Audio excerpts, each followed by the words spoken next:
thought I would switch to a physical disability, and tonight I thought it would be nice to talk about deafness because it is an invisible disability for the most part, and it also has a rich and wonderful culture. So let's talk about deafness from both sides. I, as a hearing person, Um, I've really no clue what it would be like to be deaf. I have had my ears stopped up, and it drives me crazy when they do that because it does cut down on your hearing, but I have never had hearing problems.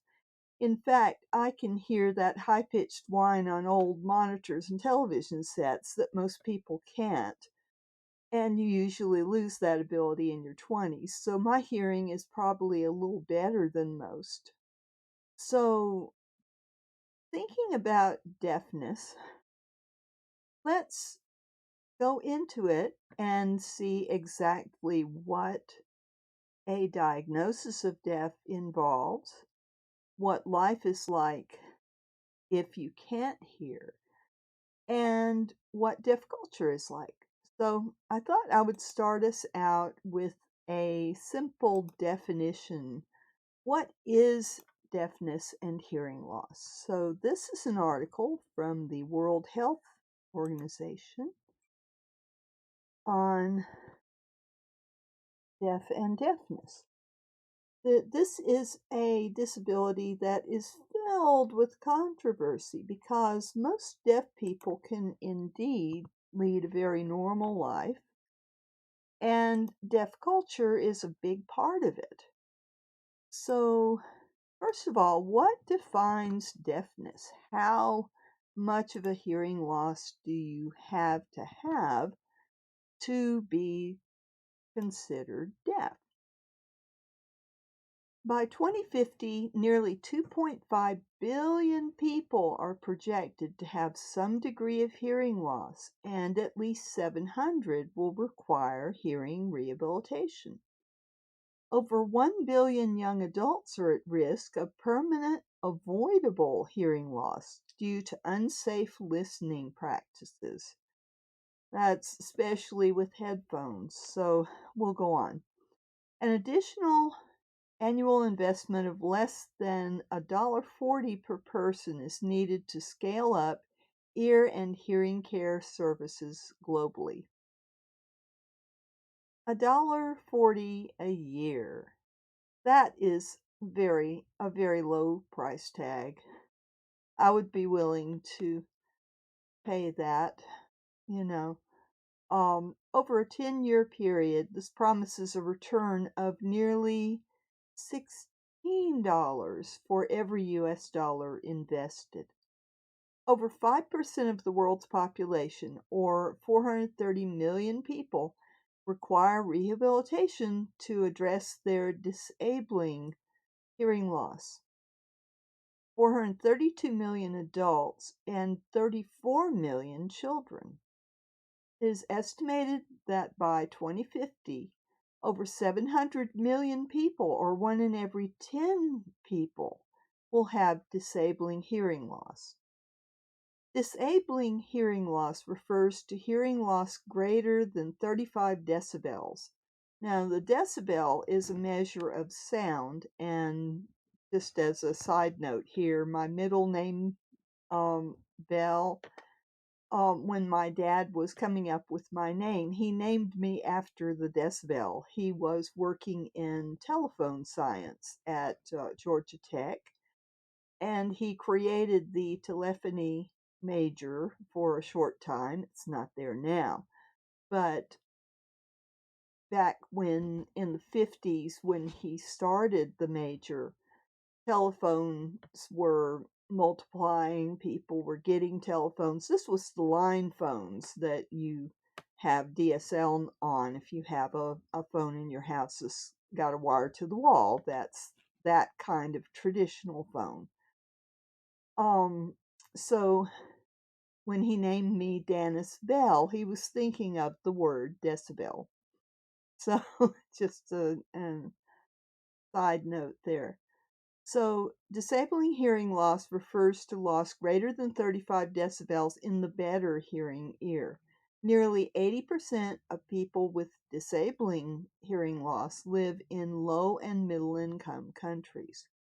The prevalence of hearing loss increases with age. Among those older than 60 years, I'm in that boat, I'm 62, and over 25% are affected by disabling hearing loss. So we're talking worldwide here. This is the World Health Organization. A person who is not able to hear as well as someone with normal hearing thresholds of 20 decibels or better in both ears, is said to have hearing loss. Hearing loss may be mild, moderate, severe, or profound. It can affect one ear or both ears and leads to difficulty in hearing conversational speech or loud sounds. Hard of hearing refers to people with hearing loss ranging from mild to severe. People who are hard of hearing usually communicate through spoken language and can benefit from hearing aids, cochlear implants, and other assistive devices, as well as captioning.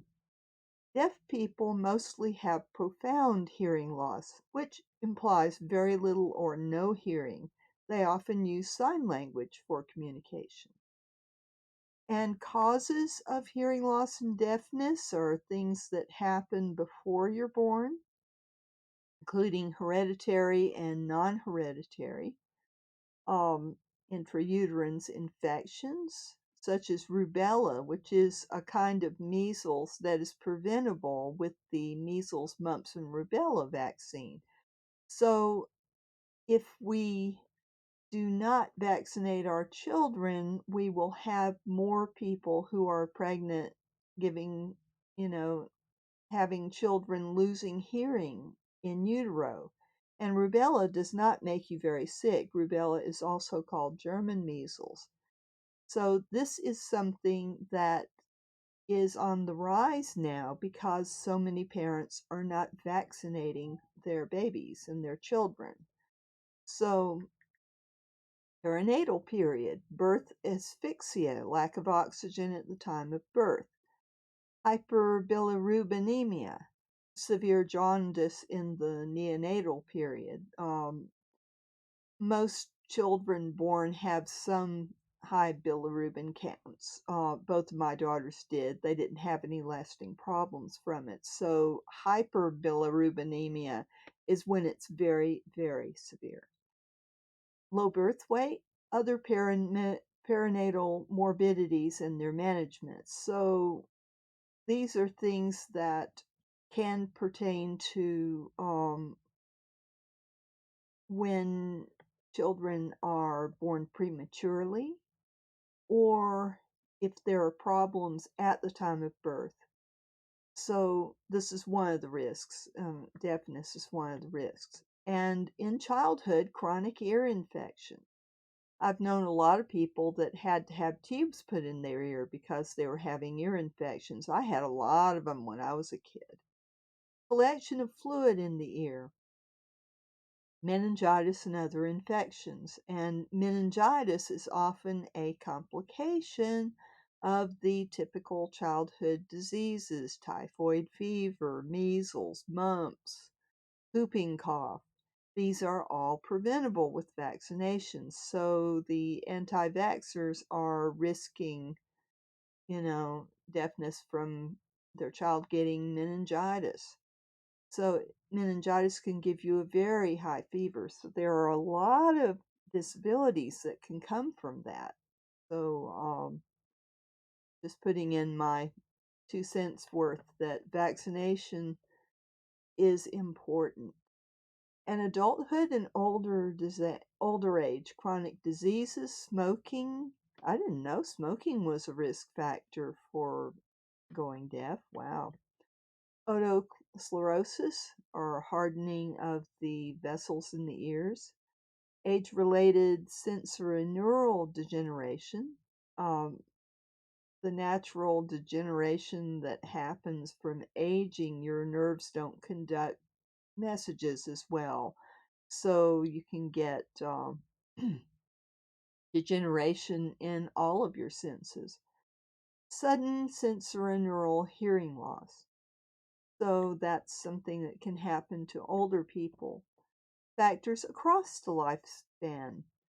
Cerumen impaction, impacted earwax, trauma to the ear or head, loud noise, loud sounds, ototoxic medicines, work-related ototoxic chemicals, nutritional deficiencies, viral infections, and other ear conditions, delayed onset or progressive genetic hearing loss. So, the impact of unaddressed hearing loss. When unaddressed, hearing loss impacts many aspects of life at the individual level: communication and speech, cognition, education, and employment. In developing countries, children with hearing loss and deafness often don't receive schooling. That's terrible. Adults with hearing loss also have a much higher unemployment rate. Adults with hearing loss, among those who are employed, a higher percentage of people with hearing loss are in the lower grades of employment compared with the general workforce. Social isolation, loneliness, and stigma. Impact on society and economy. Years lived with disability and disability adjusted life years.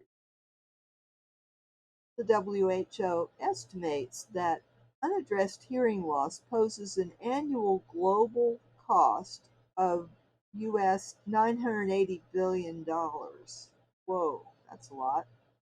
This includes health sector costs, costs of educational support, loss of productivity, and societal costs. 57% of these costs are attributed to low and middle income countries.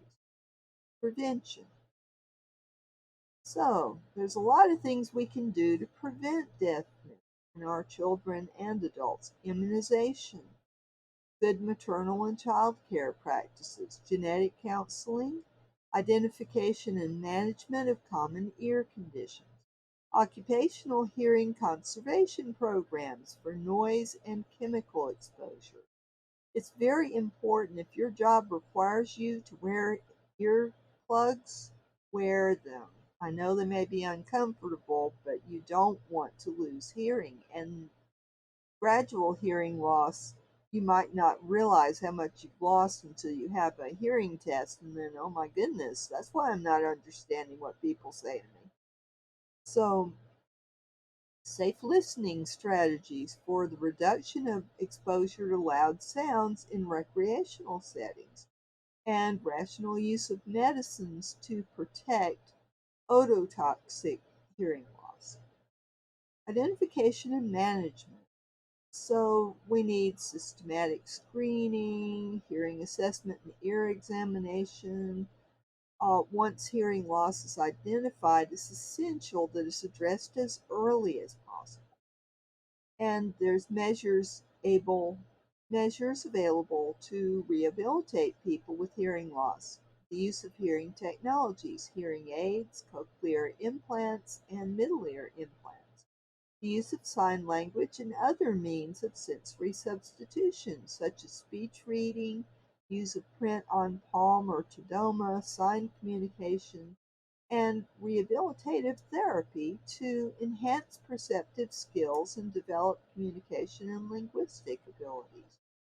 The use of hearing assistive technology and services, such as these, can further improve access to communication and education for people with hearing loss. The WHO's response includes raising awareness about these issues, facilitate data generation, and providing ear and hearing care related data and information, technical resources and guidance, supporting health workforce training, promoting safe listening. And there's a link to the WHO Make Listening Safe initiative. I'm having trouble reading today. Observing and promoting World Hearing Day and advocating ear and hearing care through the World Hearing Forum. So let's go look at the Make Listening Safe initiative. This is something that all of us need. So, are we going? Are we going? And I'm going to put this link in here. Alrighty, Make Listening Safe.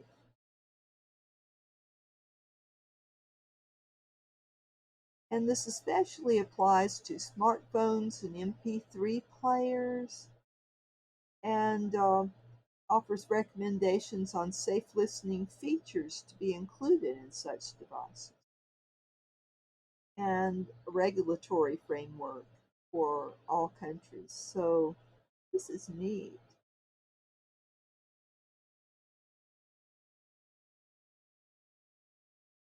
Safe listening. I'm going to download this, put it in my blogger.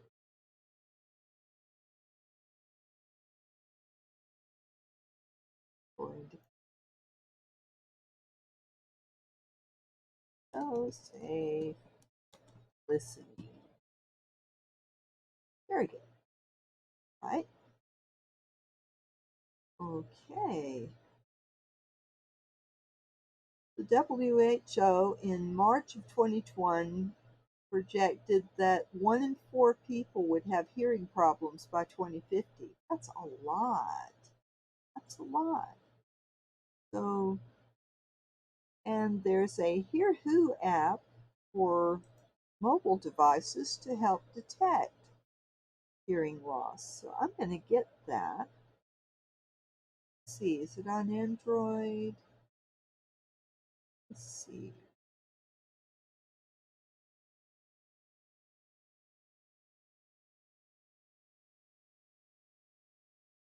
They have a link to it.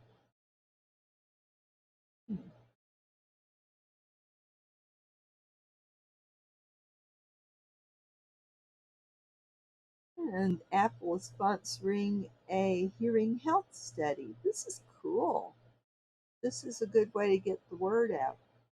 So let's see here. Lots of good stuff in here. Let's get the app. Alrighty, download the app. Alright, get my phone, and we'll get it right now, because I want it on my phone. Alright, gonna this. Have my little fingerprint sensor. I love it, love it. Alright, let me open my camera app. La, la, la, la, la. So helpless with phones, I swear. I don't know where's my camera. Right?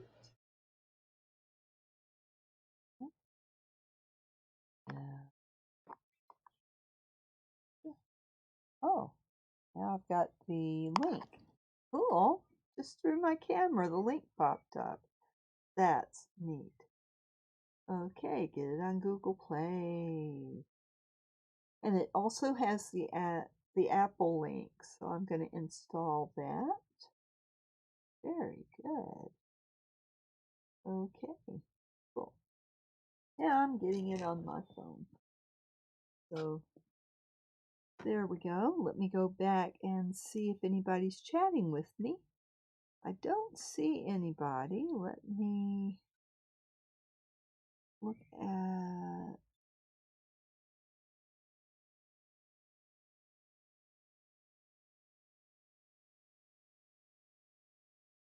Welcome, Abbott Costello and Academy Impossible. Good to see y'all tonight. And we'll continue on with this and learn all about deafness. So you can get that app and check your hearing. So I don't know if that works on my video, but hopefully when you look at my video, you'll be able to just scan that with your camera and get a link to download the app. So, all right, now I'll go back. Alrighty, so this is, I'm going to back to making listening safe.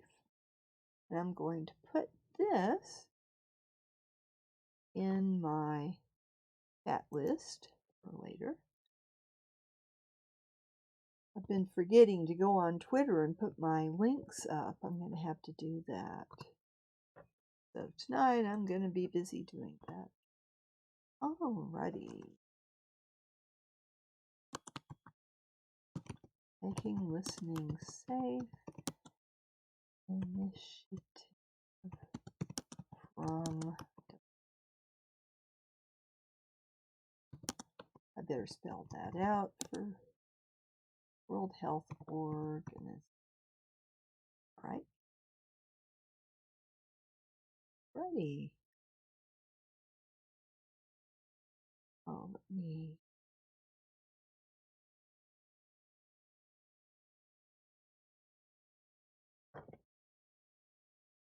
Klutzing this up. Oh my. Klutzing it up. Here. Yes. Alright. Okay. So, now I'm going to go to, what is it? Well, let's look at what we can do to make listening safe.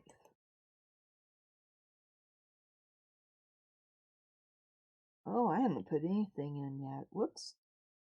Alright. Back up, back up.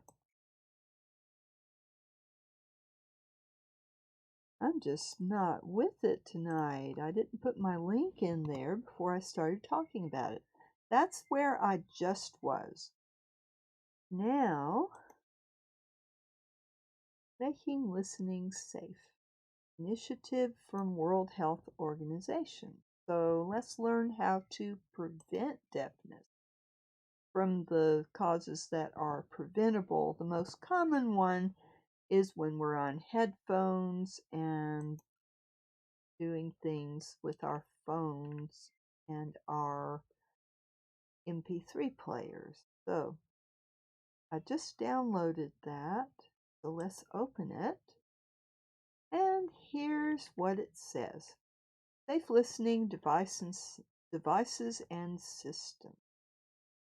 So let's look through here and see how we can protect our hearing. Okay.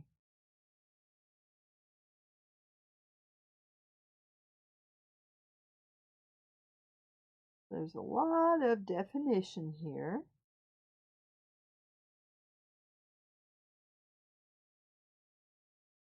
Okay. And the glossary. Sound dose, the total quantity of sound received by the human during a specified period. In context of the WHO ITU global standard, it is the same as sound exposure. The unit of sound dose is PA2H, so I guess that's pascals per 2 hour. Okay, so all right, this is a lot of complicated stuff that I am not going to go into, but basically we're going to talk about, forget I said pascals, I'm not sure if they're talking about that at all, but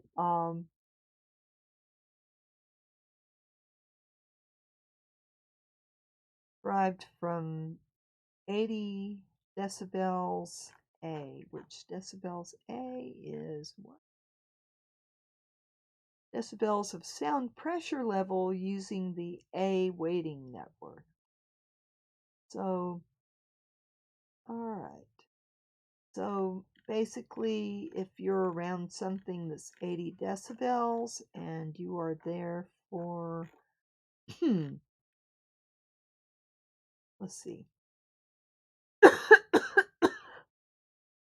I hope this has some lay language in it. Let's see. Exposure to loud sounds for any length of time causes fatigue of the ear's sensory cells. The result is temporary hearing loss or tinnitus, which is a ringing or buzzing in the ear. Yeah, I have tinnitus, and I've had it since I was put on a dose of aspirin. I was taking 4 aspirin tablets 5 times a day for my arthritis when I was 14, and I ended up with tinnitus because even though when you experience tinnitus you reduce the dose, apparently I didn't reduce it enough, and I didn't get back to my doctor in time for him to make recommendations, and I've had tinnitus ever since. So even though I can hear very low sounds and very high sounds, um, my range of hearing is good, but I do have tinnitus all the time and it drives me nuts. Sometimes it's a loud whistle in one ear, sometimes it's just that low level ringing or buzzing. Sometimes I hear bells and it drives me crazy. But that was from aspirin, because that's how you tell if the dose of aspirin is too much, if you start getting tinnitus, and it's supposed to work to just immediately reduce the amount that you're taking, and it's not supposed to give you permanent tinnitus, but every person's body is different. So, yeah. So, but,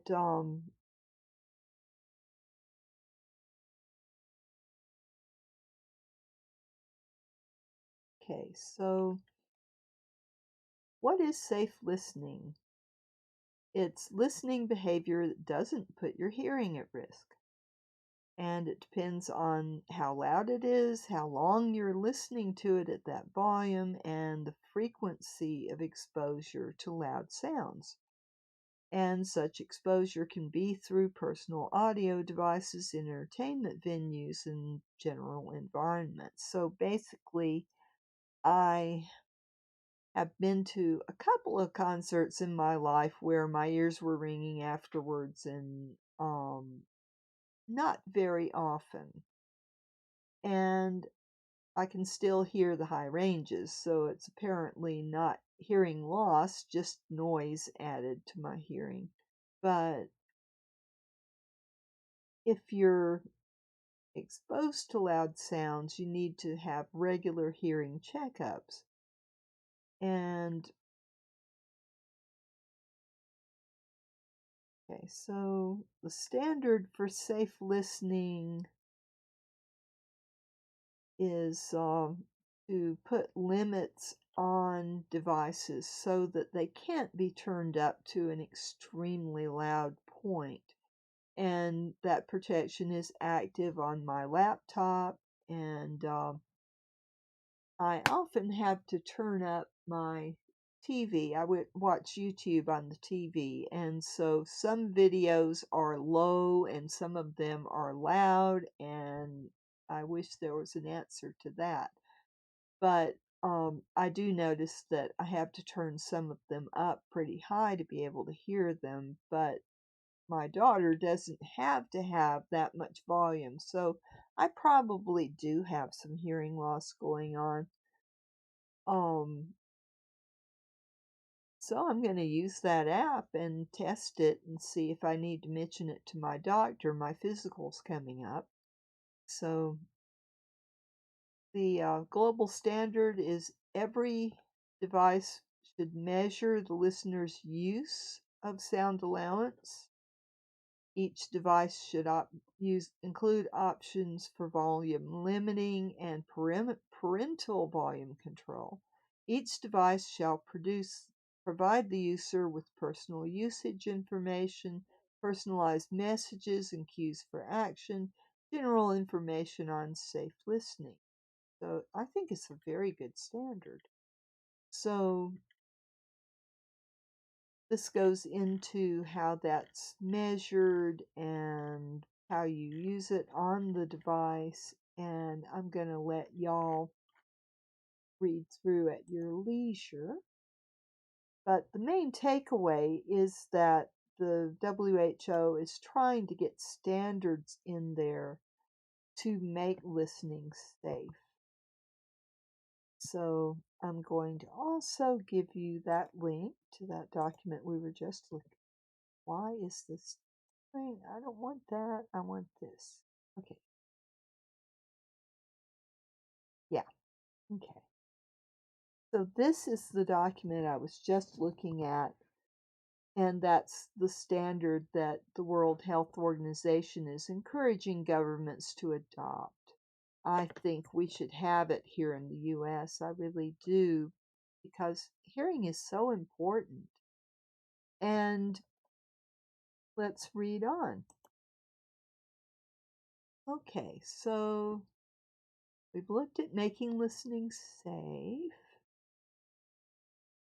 Now we're going to go back. So now we know what deafness and hearing loss is. So deafness is not the same as just hearing loss. A lot of us lose hearing as we're older and we become hard of hearing, but true deafness is not being able to hear below a certain threshold. So some people who are deaf can hear some sound, but it's not enough volume on it to be useful to them. So some people have hearing aids, which would make their invisible disability a visible one.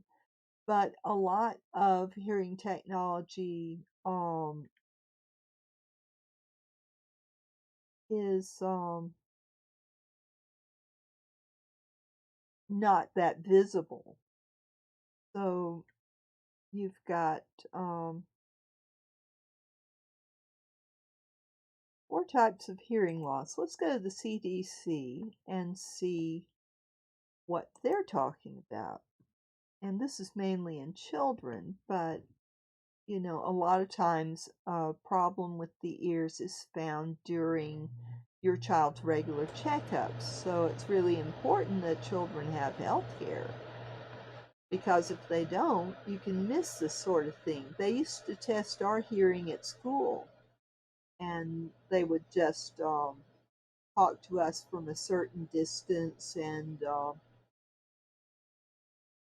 I was not checked for hearing as much as I was with eye charts for my sight. That's how they caught at 9 that I couldn't see very well. And so my parents got glasses for me, but they were cued in by the school because I basically failed the eye chart.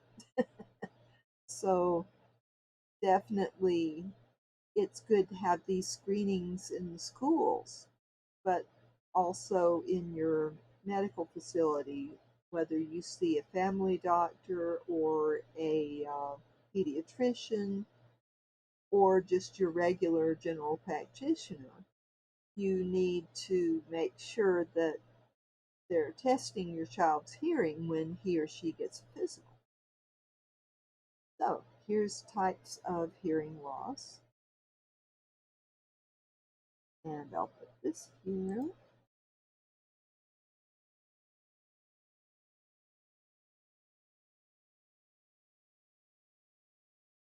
Oh, CDC types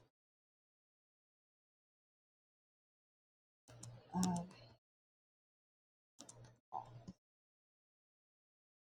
loss.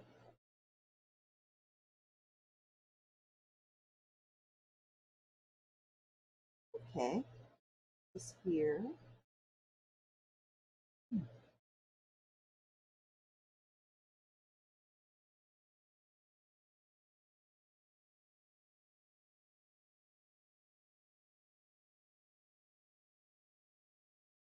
And we'll go down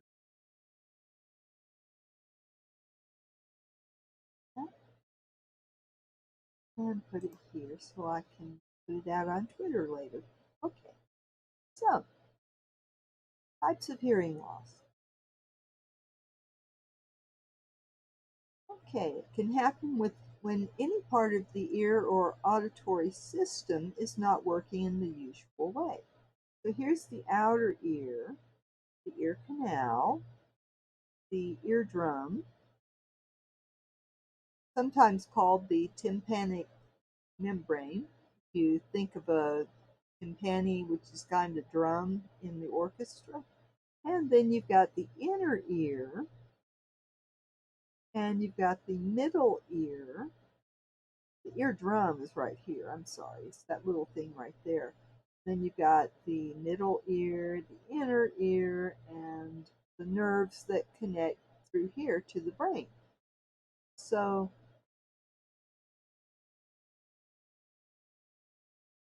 the auditory nerve right here sends the information from the ear to the brain. There are 4 types of hearing loss: conductive, hearing loss caused by something that stops sounds from getting through. This can often be treated with medicine or surgery. Sensory neural hearing loss, when there's a problem in the way that the inner ear or the hearing nerve works. Mixed hearing loss, combined. Auditory neuropathy spectrum disorder, hearing loss that occurs when sound enters the ear normally, but because of damage to the inner ear or the hearing nerve, sound isn't organized in a way the brain can understand. So there's a lot more information there for it. So a mild hearing loss, you might hear some speech sounds, but soft sounds are hard to hear. Moderate hearing loss, if you talk at a normal level, the person is not going to hear much. Severe hearing loss, they'll hear no speech when a person's talking at a normal level and only some loud sounds. And profound, will not hear any speech and only very loud sounds. So hearing loss can be in one or both ears. It can happen before or after a person learns to talk. Hearing loss can be the same in both ears or is different in each ear. And it can be progressive or happen all of a sudden. It can either get better or worse over time or stay the same over time. And it can be present at birth or appear later in life. When I worked at University of Utah, I supervised 2 very nice ladies who, one was older than me and she had some hearing loss and she used a hearing aid. The other one was born profoundly deaf, and so she was using sign language her entire life. And it was interesting that the lady that lost hearing later in life, it was a lot easier for me to communicate with her because she could talk to me and she helped me with sign language to talk to my other coworker. So it is really hard when you don't know much sign language, and I had been exposed to it, so I was motivated to learn, but I'm not very good at languages, period. So yeah, it took me a long time to learn enough signs to really communicate with the lady that was profoundly deaf, and she did not lip read. So She was really sweet, but she just handed me a copy of The Joy of Signing. I I lived with that book a lot, and that way I could. And the other one was mainly helping me learn the signs because a picture in a book is not as good as seeing the sign. So definitely signing is a beautiful thing, and I would encourage you to learn some. So let's learn some. So we've learned a little bit about what deafness is, what can be done to prevent it, the types of hearing loss, and now let's go into learn sign language.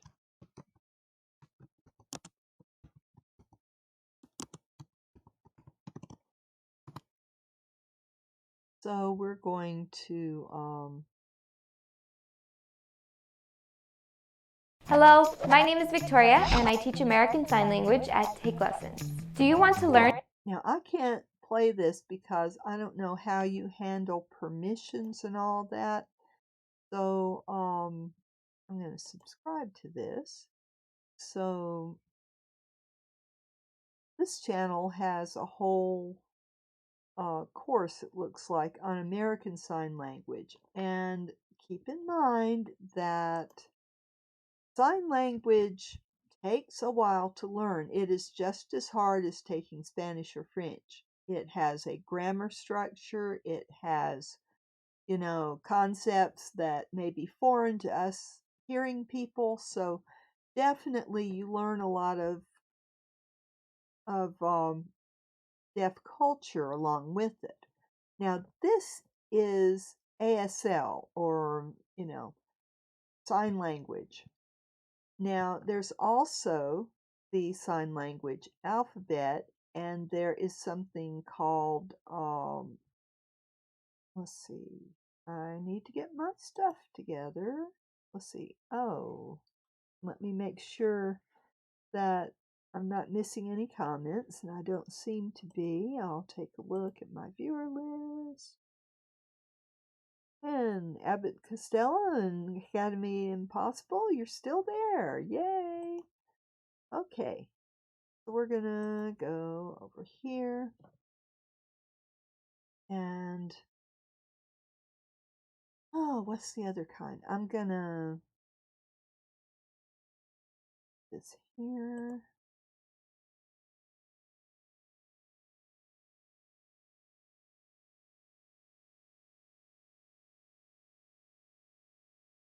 And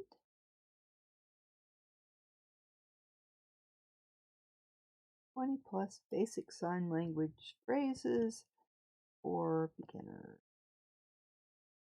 And you want to be careful, if you learned sign language back in the 80s, like I had some learning at work, what I was learning was a different kind of sign.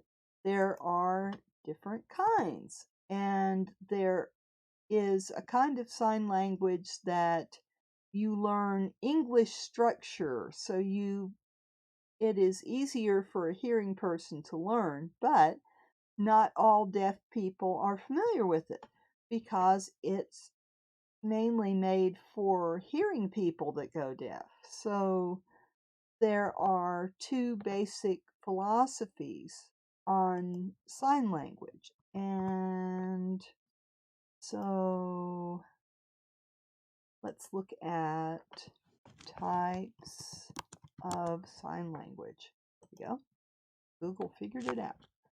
Okay, here is a guide to the different types of sign language around the world. So I will, because if you go to England, they use a different kind. They don't use American Sign Language. They may have some signs in common.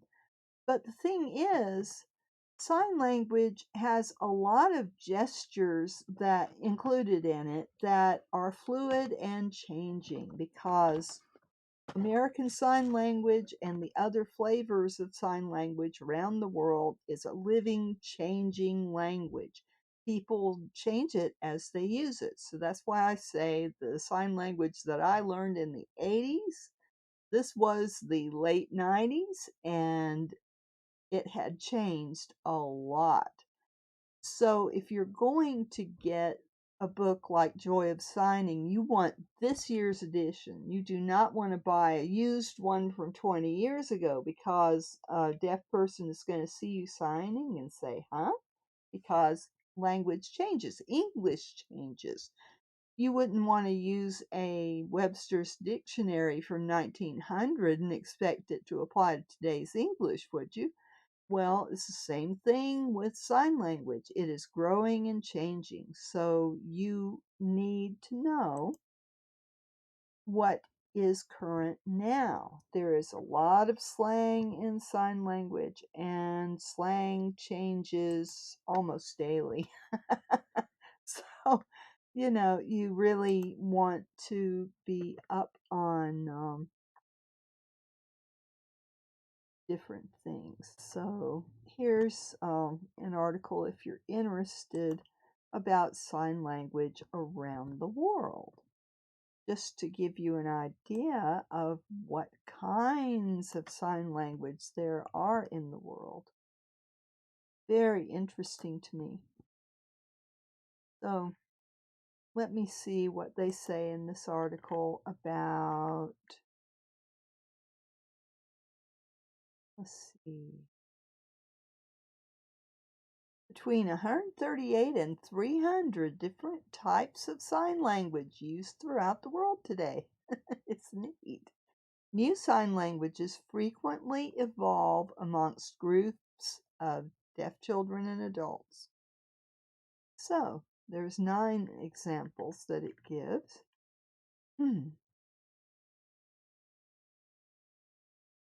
So British Sign Language and American Sign Language are not even in the same language family. Get that? ASL is also used in Canada, West Africa, and Southeast Asia. ASL is based on French Sign Language, but also was influenced by Martha's Vineyard Sign Language and other local sign languages. It's like dialects. Someone from up north might have trouble understanding if you're a southern person and you say, well, I think I'll go get a Coke. And they might say, well, I like Pepsi. I don't want a Coke. And Coke to a southern person is slang for any carbonated beverage. It's not necessarily a Coca-Cola. So, you know, we get tripped up just with different dialects. Well, there are different dialects of American Sign Language. So people make up signs sometimes. And if it is popular, it gets added to the words that people use. So then when you go to a different part of the country, deaf people in that different part of the country might have evolved some signs that they use frequently. So a language that is active and being used will always change. So, we in the South see things a little differently than people up north and people out west. And out west, they use a combination of a lot of the things that northern people and southern people say. So, language evolves, and sign language is no different. It evolves too. It's a normal thing for languages to evolve. So you've got all these different ones. It is so fun that there are different kinds of signing, but it doesn't say. All right. Okay. And it says ASL uses a one-handed fingerspelling alphabet. Now, in learning this alphabet is easy, and you can learn it in literally 10 minutes. So let me find a resource here.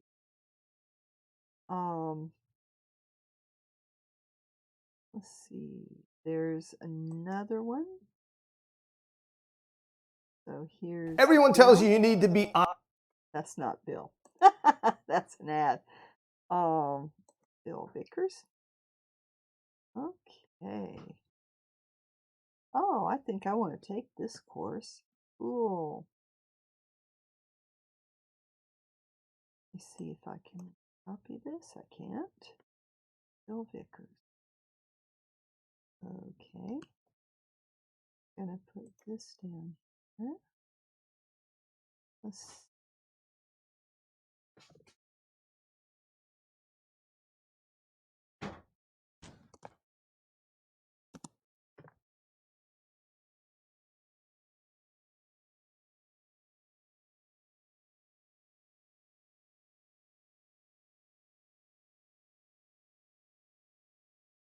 All right. I'll just put his thing.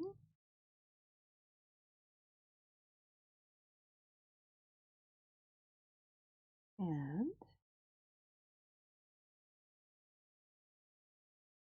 here's lesson 1.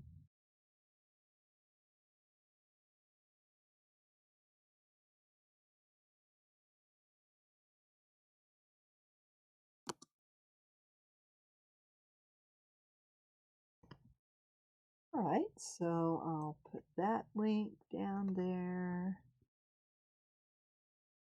And that's on YouTube. Okay. Now, so if you want to take a sample lesson of sign language, there's you a video. I'm going to go back and I'm going to, let's see, you all. See if I can find one. Oh, there's apps. Cool. All right.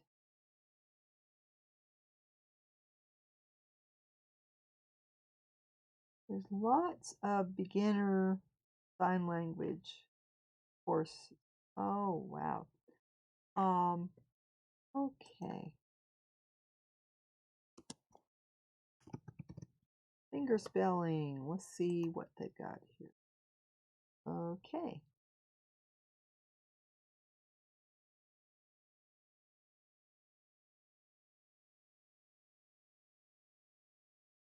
Alrighty, let's see who puts this one out.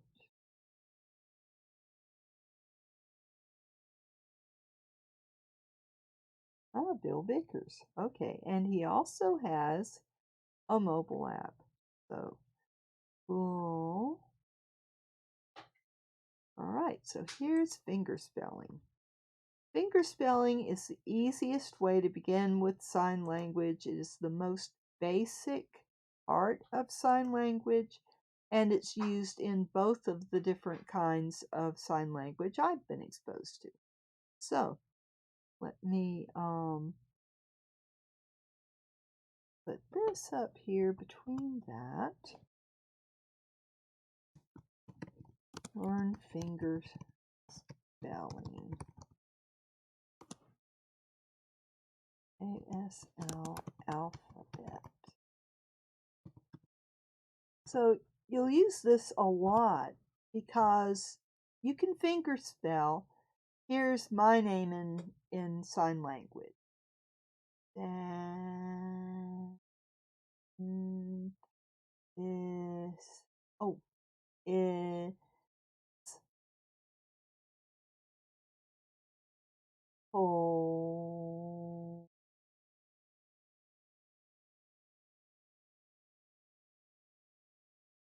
okay.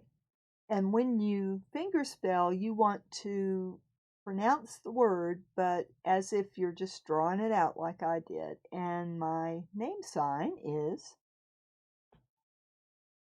and most people shortcut their names with a name sign, which is neat because I chose my wrist Usually a name sign is either at the mouth or the wrist or the heart, or it has to do with what you like to do most. And I love to write and I love to do art, and that's something you used to do with your hands, right? And you'd use your hands to type. So I chose that for my name sign because that way, that's D on the wrist, and you usually double tap the letter for the name. And so you can create your own name sign that way. If you like to eat, then you can have that. Or if you like apples, you can do the sign for apple and just do it with your letter for your name. Of course, that's a D.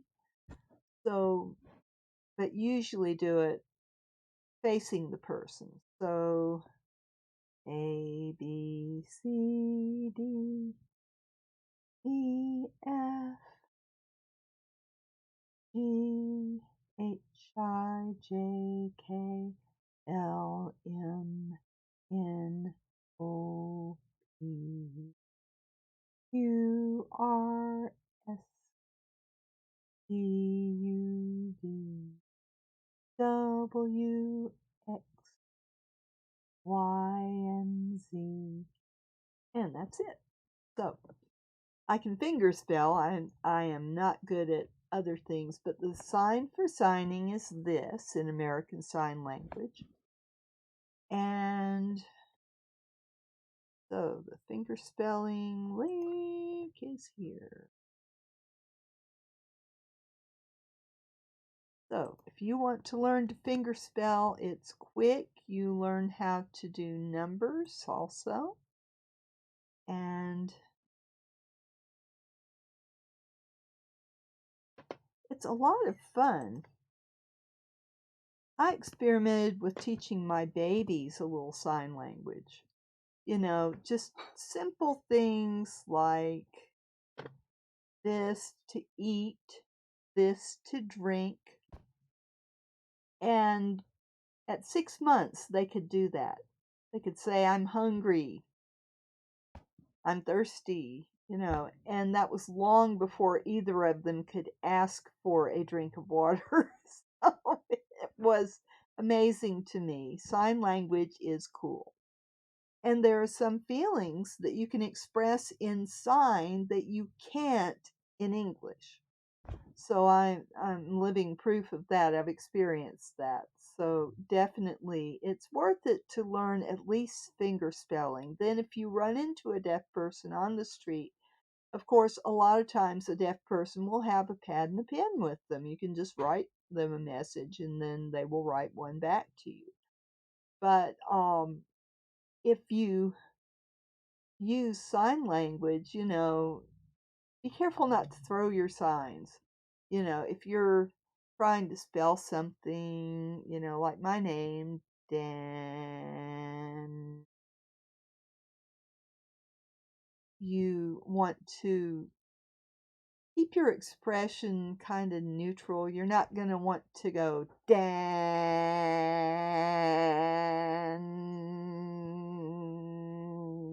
That's throwing signs, and you do that when you're angry. You don't do that when you're just telling somebody something. So you want to just keep it, there's a little space in front of you. That's your signing space. Basically, it goes from the top of your head down to your waist. So if you're going to make the sign for girl, that's picture a bonnet and you're drawing the string across, girl. Boy is like you're grabbing the bill of a baseball cap. So a lot of the signs are around the face area. Cat is whiskers. Dog, you pat your thigh and snap your fingers like you're calling the dog to you. So there are a few signs that are below that waistline, but most of the signs are going to be generally up in your upper body area. So that's a little bit about sign language. And I don't see any questions, so let's go on. So don't be afraid to try to talk to a deaf person. If you see somebody and you notice that they're using sign, don't be afraid to approach them. And here is what's it like to be deaf. This is a wonderful thing. So I'm going to put this link in the chat. So if you want to experience deafness, I'm prepared. I've got my daughter's um, noise canceling headphones. I couldn't find a pair of earplugs for this, but all right, I'm going to put this on. Now I can barely hear myself speak. It's not a true experiment, but I haven't got it plugged in. It's not plugged in. I've just got this to silence the sounds around me. I'm still hearing the roar of the air conditioner, but not much else. And when I talk, it's like half as loud as I think I'm talking. So excuse me if I don't keep my volume down. I can tell from my microphone gauge that I'm pretty much talking at the same volume I usually do, but I'm hearing like half of it. So I'm going to go over here and what's it like to be deaf? The challenge. So at the start of the session, the tutor told the group that all hearing people will have to wear headphones for the whole 2 hours. They had to wear not only one set of inner earplugs, but big sound canceling headphones like this on top of them, too. If I could have found earplugs, I would have worn them for this. So it, and the person writing this, Ellie Parfit, she is profoundly deaf. So it she's having fun with this. All the hearing people in her class, you know, um, they're learning British Sign Language. So they're all in this class together. And the the teacher and her wanted to raise some deaf awareness by showing the hearing people an insight into what it's like to have a hearing loss. Now, I can tell you, just having this on for a few minutes, it is really getting to me. My tinnitus is louder, and it's really hard to listen to my voice with most of the range cut off. I don't like listening to myself anyway, and this kind of forces me to really listen to myself more loudly, and I don't like it. So,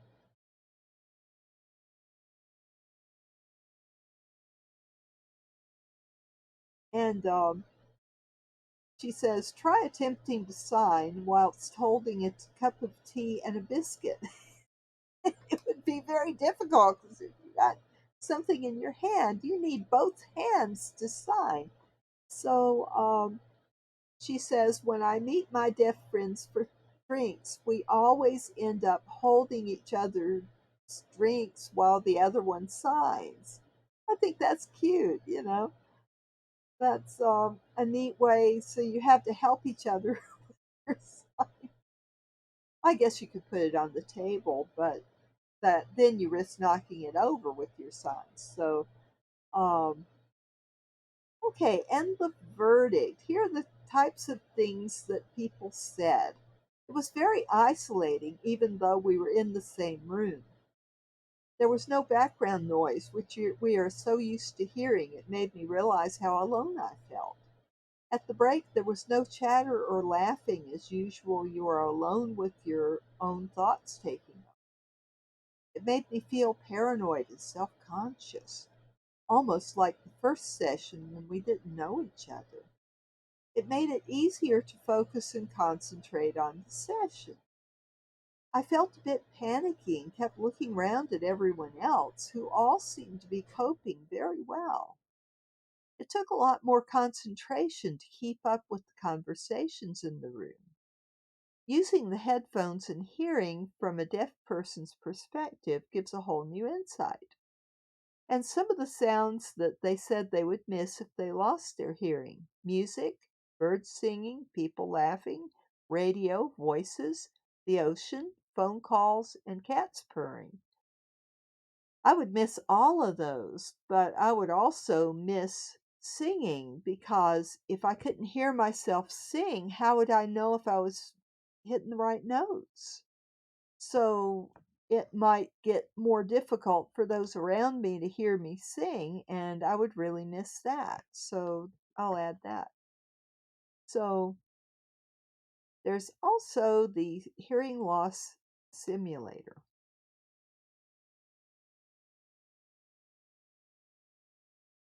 Wow, interesting. So I'm going to take this off.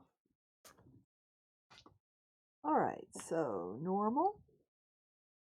This year we took a canoe trip in Canada. Oh, we canoed for days with no bridges or locks, paddling all day, watching otters play in the water. The fish were almost jumping into the boat. And I have no trouble hearing that. So here's dialogue to speaker.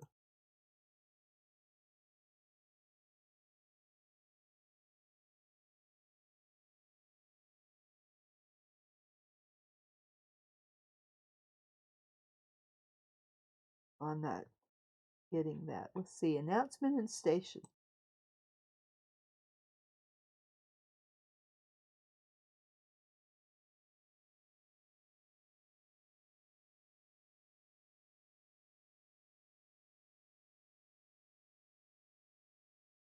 Oh, maybe it's like,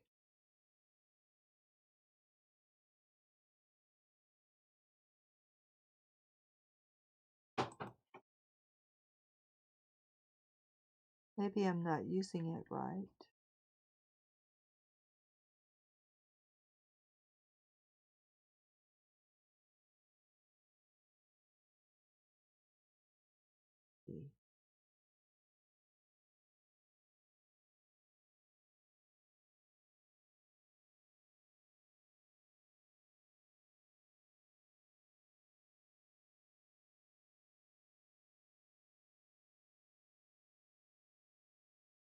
It's not working for me.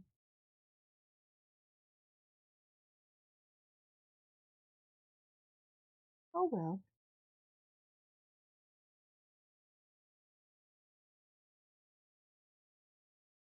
And since a lot of people, not just me, have tinnitus, let me go to this link, and I'm going to put this link also.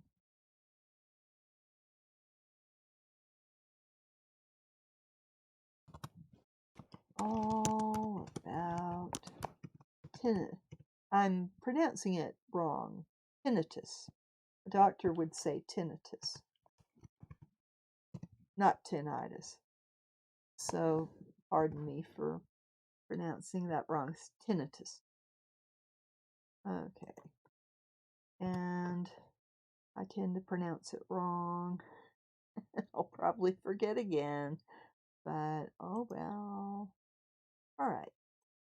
So let's go back.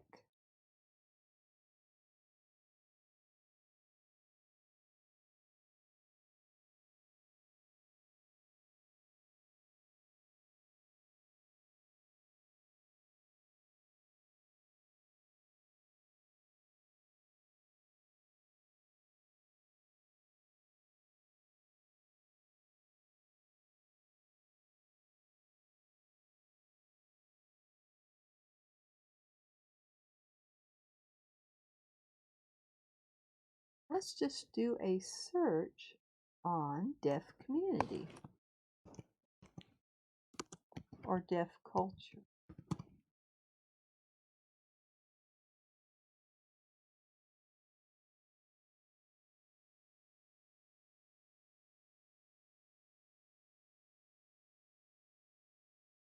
Nothing like Wikipedia. Okay.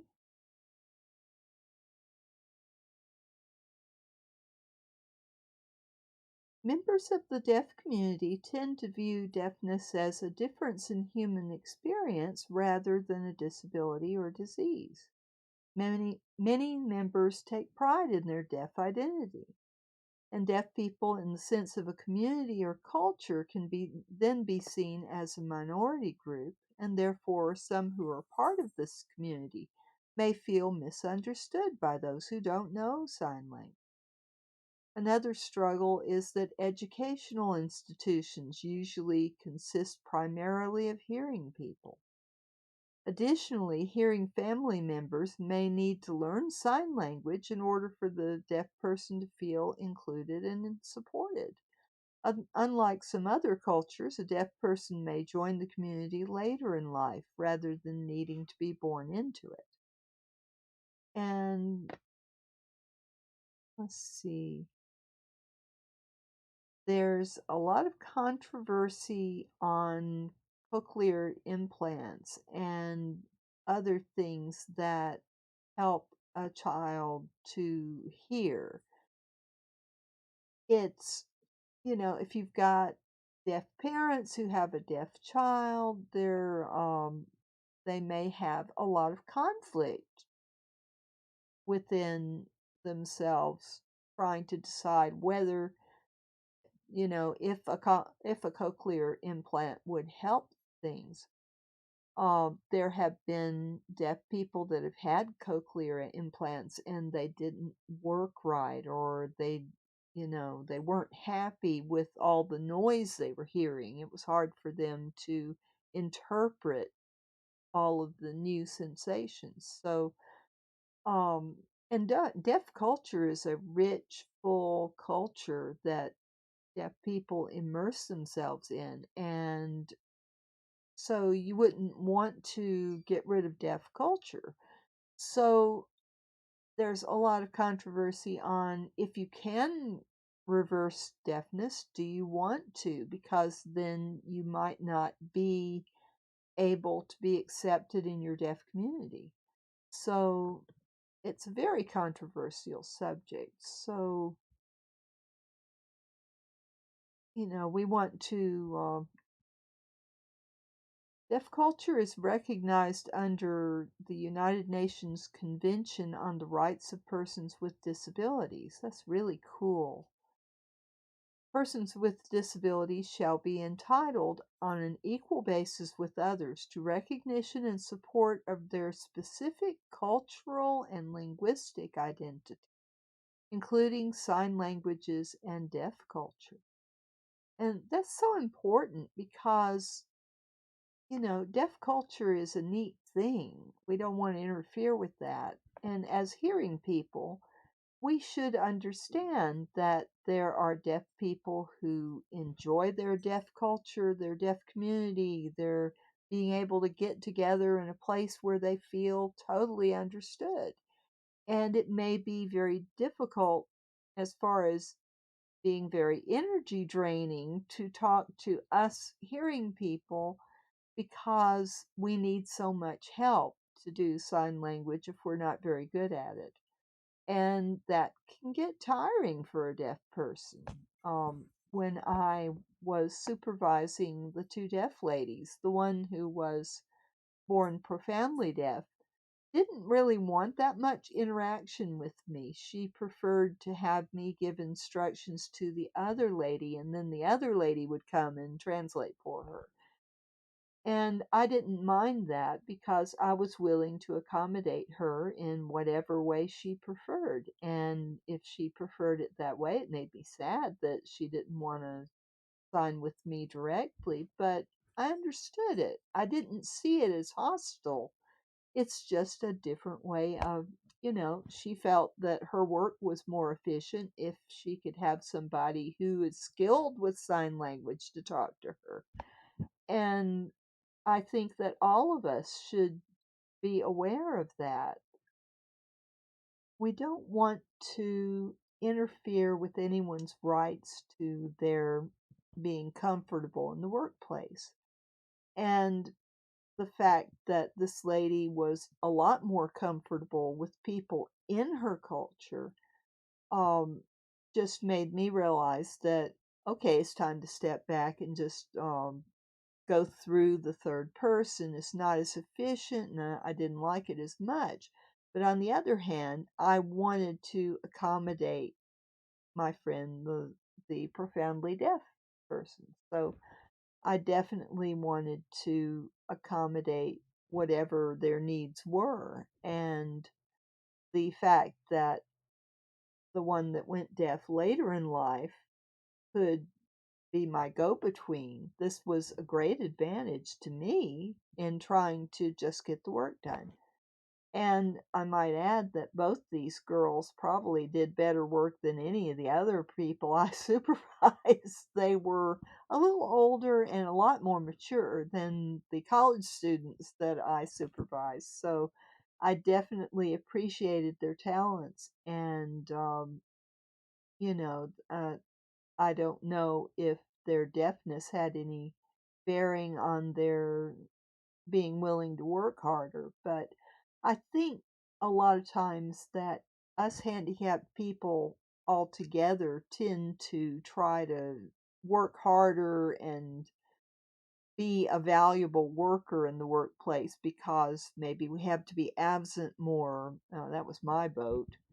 Getting sick all the time and having to be absent and struggling with the attendance rules. It was very difficult for me. So I think that maybe all of us deaf people have in common that we tend to work harder when we're in the workplace because we're more afraid of losing our jobs because of discrimination and because of just general attitudes towards us. It is a lot harder. Criticism tends to get under your skin more if you've got a problem that you're either trying to hide or you're trying to act normal and people don't believe that you are trying harder. It makes it so difficult. So that's the whole disabled thing, right in a nutshell, that you feel like you have to act normal because if you don't, then people are going to say you're lazy or you're just not trying hard enough when you've got all these disabilities in your way. And I certainly wasn't going to discuss my mental illness at work. I did not want that kind of persecution. So, there's that too. We all have problems with just the general work day, getting organized, getting enough done, and maybe all of us are scared of losing our jobs because, the workplace is so uncertain nowadays. It's not like it used to be where you could get with one company and stay there your whole life, get retirement, and you wouldn't have to worry about your twilight years. And I was never able to keep a job long enough to be able to get retirement. So that was a pipe dream. I lasted 3 years at my longest ever job, which is terrible, really. But I was always changing jobs to try to get something where I wouldn't have to lift heavy things or where I would have a little more leave. So definitely it was very, very hard for me to stay in the workplace because it's kind of hostile for people who have to be absent a lot. So definitely there was a kinship between me and my two deaf ladies that I supervised.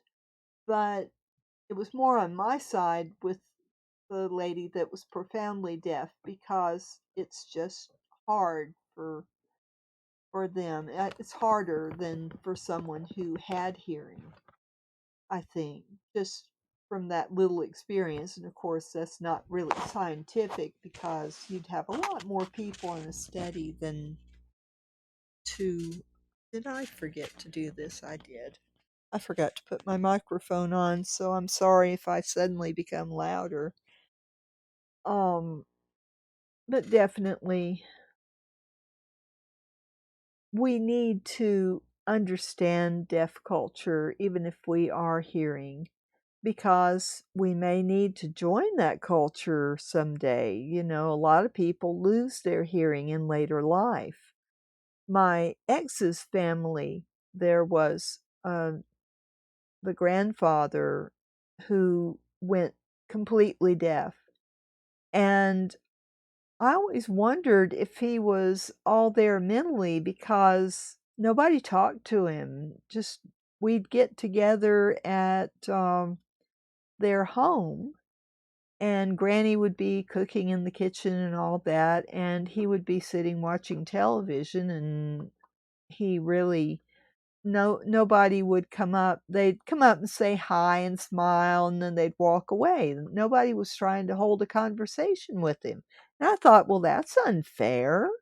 Why are they, why don't they sit down and have a conversation with the poor old man? So I would go and sit by him and start talking to him. And I quickly realized that he was extremely hard of hearing. It was very much a struggle for me to be able to communicate with him at all. And I wondered why nobody had mentioned sign language or anything like that. And maybe he didn't want to learn sign language. A lot of elderly people don't. Um, but it was so sad to come over there every Sunday and see nobody talking with this man. And he was a lovely man. He was perfectly all there. I quickly saw that after talking to him, but it was so much of a struggle to communicate. I would come and talk to him for a few minutes every Sunday, but it was very, very difficult to do. And so I didn't really get to know him all that well. And he was an in law, he wasn't my relative. So had not been around him for, until I got married and was grafted into the family. But it's such a hard thing for elderly people when they lose their hearing because they don't get the social interaction. And I have no problems with my hearing, and I still miss being able to go out around people. I just get worn out. And the thing is, like, if I go to church,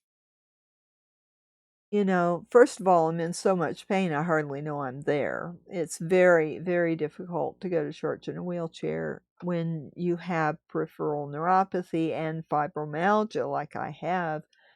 It makes it extremely difficult from a pain standpoint. Just getting dressed for church and the excitement of going out of the house gets me before anything else does. And so if I'm going to go out, I cannot take a bath the day before that day. I have to take it the day before, because if I take it that day, I won't be going anywhere. And that's doctor's visits mainly that I go out for. But if I go to church, people haven't seen me. They come up and introduce themselves. I promptly forget the names because I also have some memory problems. So it's difficult for me to remember names for very long. I mean, a lot of people have trouble remembering names, but it's extreme in my case. It takes months for me to learn one name or one phone number, and I haven't even learned my daughter's phone number, and she's had the same number for like 10 years. So, I do have some problems. And just the stress of trying to normal, because that's the disabled thing. You try to act as normal as possible, And trying to talk to so many people just drains my energy. Every person just, it's like they're sucking the energy out of me. And just trying to keep track of who I've talked to, and if I see them again, will I remember their name? That's a lot of stress. I have a lot of social anxiety. So by the time I go home after church, I just want to be alone in my room for a while and just like, I almost want to shut out the light and shut out the sound. Oh, it really, really, and I'm so tired, I usually need a nap. It's very difficult for me to sleep during the day, but I feel like I want a nap and I'm just not very alert and I can't concentrate and all this stuff. So it really is not motivating for me to go out around people again. So pretty much I don't go to church and I miss it. I wish I could and I wish it was easier, but it's just so hard now. So just the deaf thing, I mean, just the, not just talking about disability in general, just the whole biz about trying to act normal takes a lot of energy. And it's got to take a lot more energy to be deaf and to be actively signing, and you're watching people's faces and you're trying to read them and trying to, for if you're a lip reader, trying to figure out what words they're forming with their lips. It's got to be stressful. So I can understand from the standpoint of general disability how that trying to act normal drains your energy. That's before you add your disability into that picture. So yeah. So being involved in the deaf community and culturally identifying as deaf, this is from Wikipedia, has been shown to significantly contribute to positive self-esteem in deaf individuals. And this is from a study. The community can provide support, easy social interaction, and refuge from the grinding frustrations of the hearing world. Conversely, deaf individuals who are not a part of the deaf community may not have the same support in the hearing world, resulting in lower self-esteem. Stereotypes, lack of knowledge, negative attitudes can cause widespread discrimination. And that's from the same article. The same study. This could lead to a lower education and economic status for deaf people. A lot of disabled people, period, have to deal with the lower education and economic status. It is, we need to change as a world to accept disability and compensate for it with schooling, with accommodations in the workplace and at school and just out in the community. So the community may include hearing family members of deaf people and sign language interpreters who identify with deaf culture. It does not automatically include all people who are deaf or hard of hearing. That's from another study. Actually, this is from a book, Deaf in America, Voices from a Culture, from Harvard University Press. So that's a scholarly work. As educator and American Sign Language interpreter Anna Mindus writes, it is not the extent of hearing loss that defines a member of the deaf community, but the individual's own sense of identity and resultant actions. That's from a book by Anna Mindus, Reading Between the Signs, Intercultural Communication for Sign Language Interpreters. As with all social groups that all social groups that a person chooses to belong to. A person is a member of the deaf community if they identify as a member of the community and the community accepts them as a member of the community. So that's from an article, American Sign Language, a look at its story, structure, and community from 1978. Deaf culture is recognized. I already went over that. It's also recognized in the statement presented at the 21st International Conference on Education of the Deaf in 2010 in Vancouver, Canada. More than 60 countries that participated agreed that despite this disability mindset, deaf citizens positively contribute to societies that embrace diversity and creativity. They enhance their nations in areas of education, economic activity, politics, arts, and literature. For deaf people, it is an inalienable right to be acknowledged as a linguistic and cultural minority integral to every society. I think that's neat. And that's from the conference proceedings and the WF Deaf Organization News. Okay, so in deaf culture, Sumain refers to people who communicate with each other using their hands. Okay, Sumain. It's a coined word from two languages. Su, your, main, hands.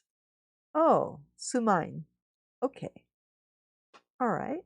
So I'm not sure of pronunciation. And that is from a conversation with Maria Berkowitz, ASL Senior Lecturer at cllc.osu.edu.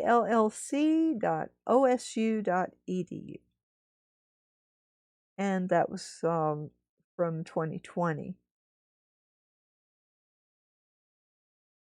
And acculturation,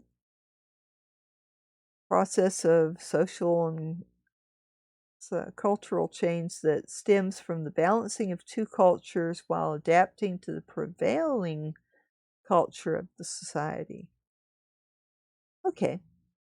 Acculturation has often occurred within schools for deaf students and with deaf social clubs, both of which unite deaf people into communities with which they can identify.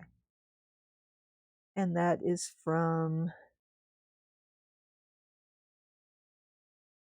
an article in Multilingual Matters.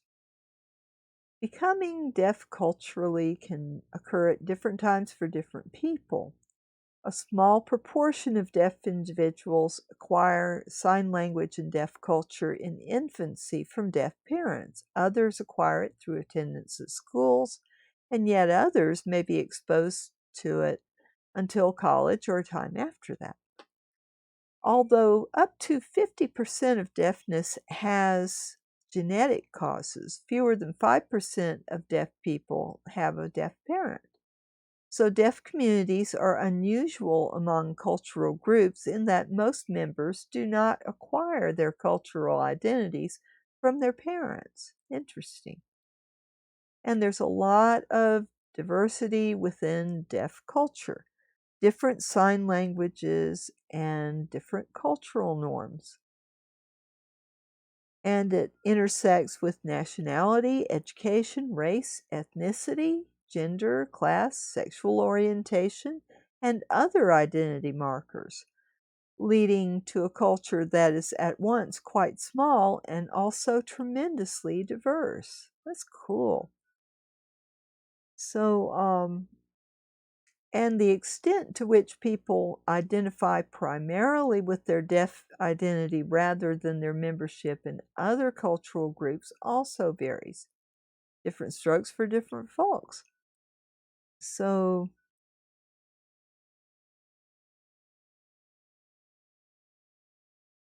there was a study, but we don't have a reference to it. In 1890, let's see. All right, let's look this up and see if we can find the reference.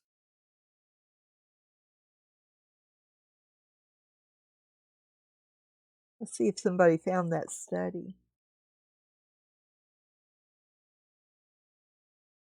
It's quoted a lot.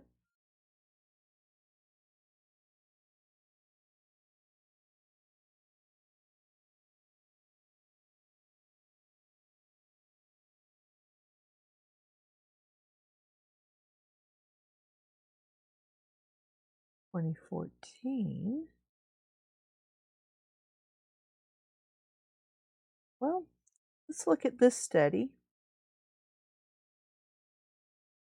Iowa State University, graduate thesis or dissertation. Okay. Well, this is a dissertation on it. That's cool.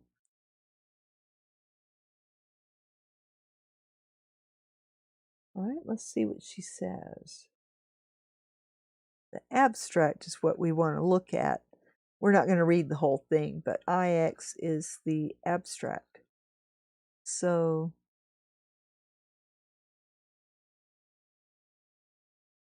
there she's thanking people. And here's the abstract. Grew out of the author's own lived experiences working with deaf college students, as well as a handful of issues uncovered within the literature. So 6 Black deaf alumni. Okay. Cool. This looks really neat. So it includes literature, historical snapshots of Black and deaf education, Black students' college experiences, deaf students. Okay. So racial microaggressions and autist microaggressions and Black and deaf education today, focusing on the K-12 educational system. All right, so, and it also talks about critical race theory and critical deaf theory. Interesting.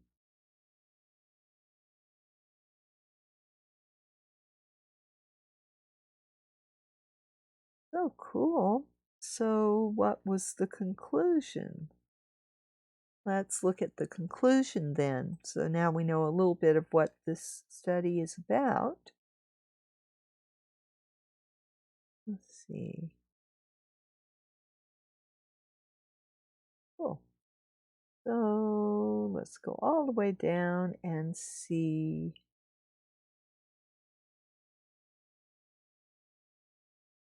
Da, da, da, da, da, da, da. Oh, I can't do that. It's copyrighted music. I'm sorry. Okay. Closing reflection and conclusion on page 284. So what does she conclude after all this research and looking through things? Okay,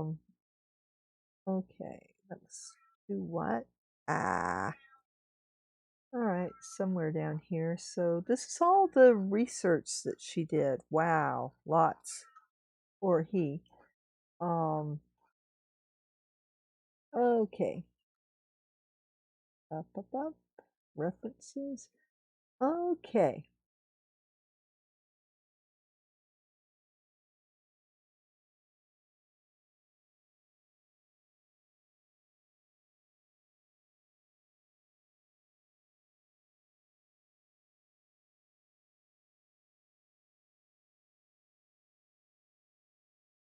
All right, so let's see if she sums it all up.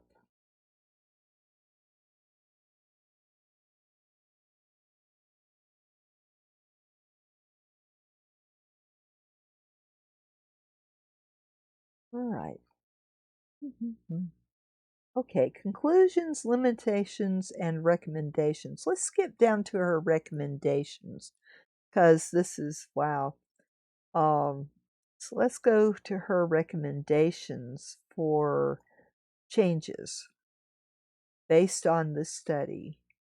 Practical recommendations.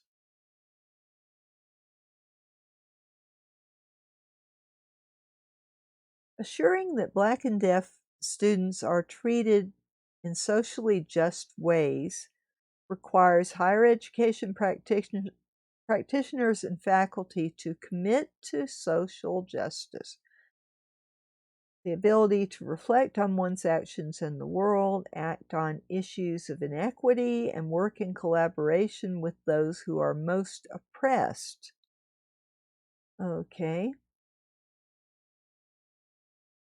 So not only are deaf Black people having a lot of persecution because of being Black, but even more persecution because they're also deaf, which is awful.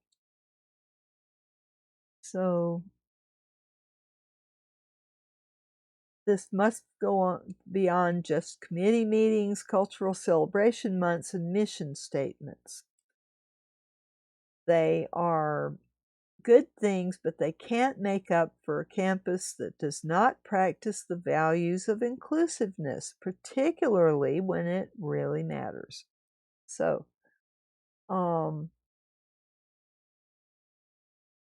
okay, so what does she say? Continuing, let's see, all right.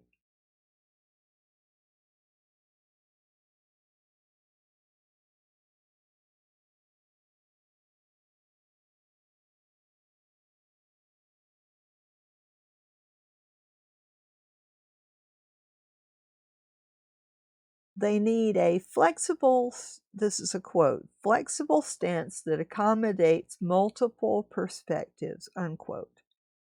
Particularly focusing on academics, campus life, and institutional policies.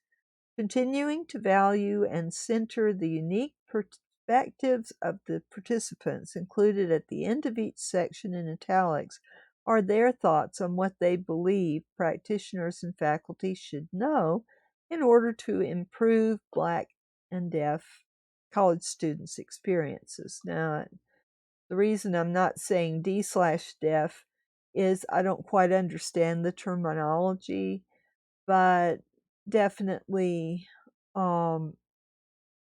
I suppose that D is deaf with a hearing loss, but not a member of a deaf community, and capitalized deaf refers to the deaf community. That's what I'm thinking that means.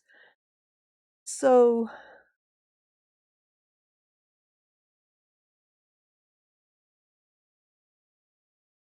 faculty can play a significant role in elevating distorted expectations and visibility and trivialization within the classroom through their teaching.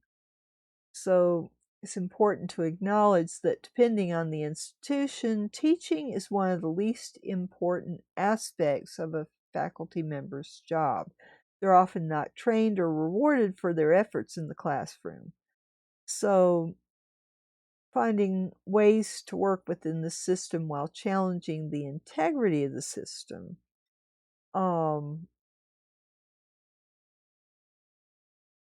The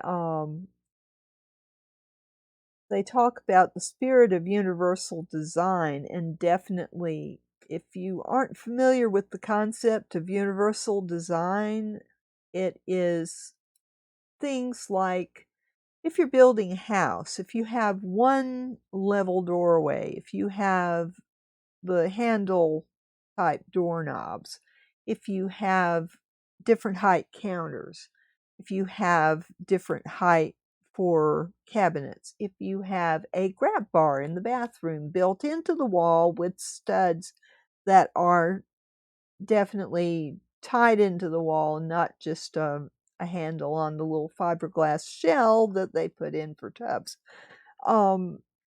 That's universal design, but universal design should also include accommodations for deaf and blind people and people with other kinds of physical disabilities, not just mobility disabilities. So universal design embraces all of these different aspects of things.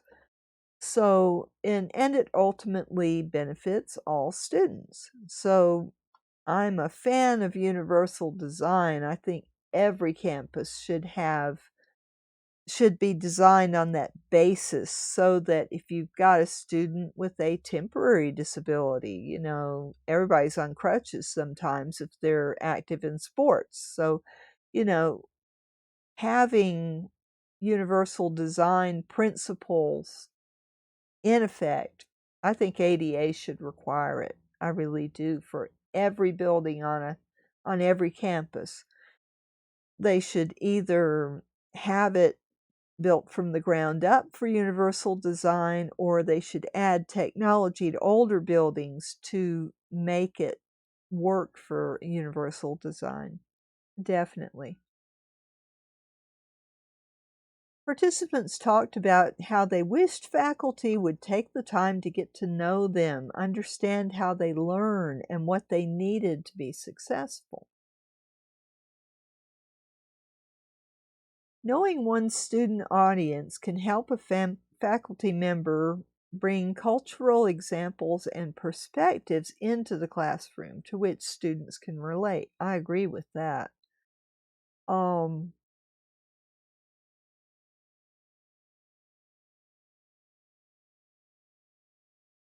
And faculty can believe that students don't bring expert knowledge into a classroom. Students' lived experiences can definitely add to what the professor is teaching. So definitely, faculty aren't experts in everything, and the best way for each student to understand the material, psychologists have studied this. Every faculty member ought to be up on the latest research on learning and how students learn. And they should investigate the way students' lived experiences aid or hinder them from understanding the material. Using index card to collect personal information, and or technology such as Poll Everywhere, free online polling software to assess how the class is going, can help faculty get to know students and better meet their academic needs. These are good suggestions. Faculty must become more culturally competent. They set the tone for classroom behaviors and norms. So ignoring deaf or deaf culture students in class and not working with ASL interpreters is problematic and discriminatory. If there's one deaf person in the class, there should be a deaf interpreter. And there are services that campuses can subscribe to, like doctors subscribe to, where you can go online and get an interpreter for any language, including sign language. So it's ridiculous that the institutions are not subscribing to these services, so that you've got somebody on tap. You don't have to have them on campus. You can have them through a teleconnection. And that way you can get interpretation for the deaf or for students whose native language is not English.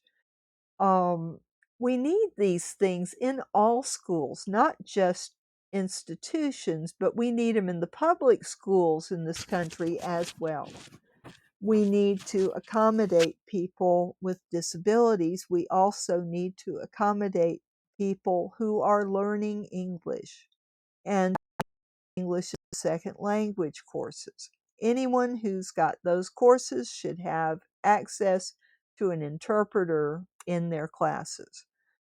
This is one way that we really fall down on the job. It's very spotty whether a certain school will have access to that service or whether the city council or county board of education will even consider something like that in a rural area. It needs to be federally mandated, and it needs to be a part of every kid's education that if there's one person that needs accommodation, they should be able to get it. So, encouraging faculty to take responsibility for educating themselves about teaching practices that include the experiences, stories, and knowledge of diverse, intersected social identities.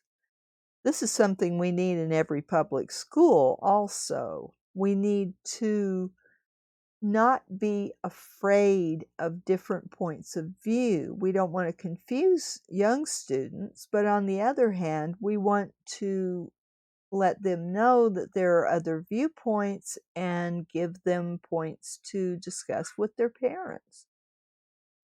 For younger set, for college students, definitely you should be a lot broader with that.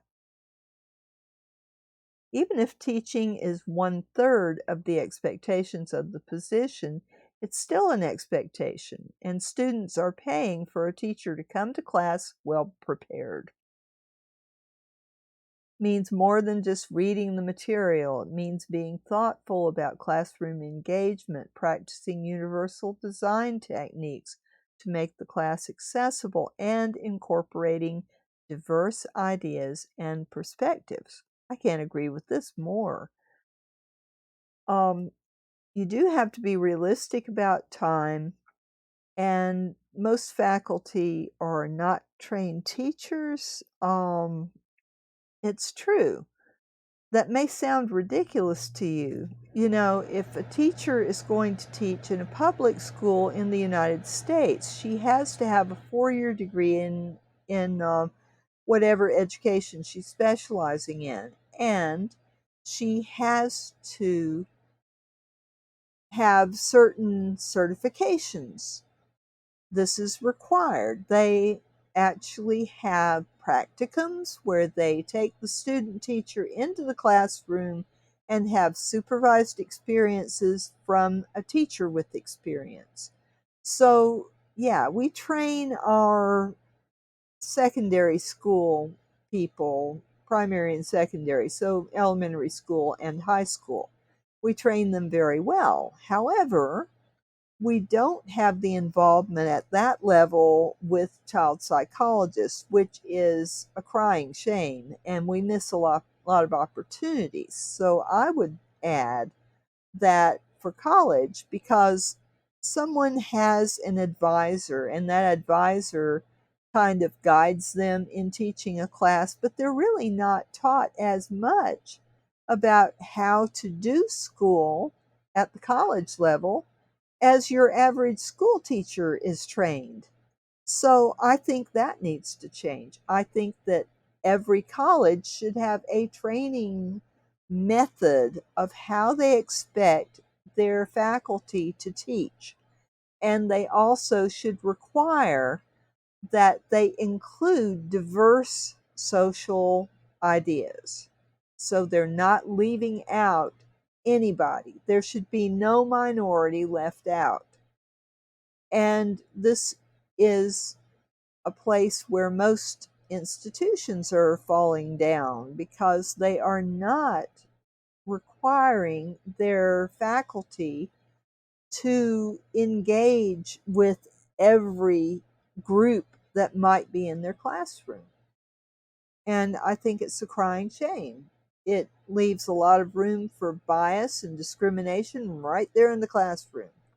If that person teaching is not going to recognize groups that are part of the classroom, then how do they expect every student to get a quality education. So also, they should be using the best techniques that are proven through the psychology um, discipline, because psychologists, many of them study learning and how students learn, learning styles, things like that. And there are a lot of ways that these methods that they've discovered that help students can be incorporated in every classroom. Doesn't matter whether it's college or elementary school, that these techniques should be incorporated into learning. So we also need to make sure that we're not biased in our education. Most standardized tests are very biased towards white people and their attitudes. We need to not only admit it's a problem, we need to do something about it. We need not to use a test that is biased, period, even if we have to do without those stats. If the information is faulty, it is worse than useless. We need to go back to a kind of learning in the schools that is basic education about subjects that will be important for everybody. Every student, regardless of what occupation they're going in, needs to be able to balance a checkbook. They need to be able to gauge what is truthful information when they're looking online. They need to be able to have an understanding of the government of the place they live in and how it works. They need to have these basic ideas. Not everybody that has a job is going to have algebra. I would suggest cutting algebra as a requirement. If people want to take algebra, it should be available, hands down, no questions asked. But why require 100% of your student body to take algebra when less than 5% are going to actually use it on the job? Just saying. So, you know,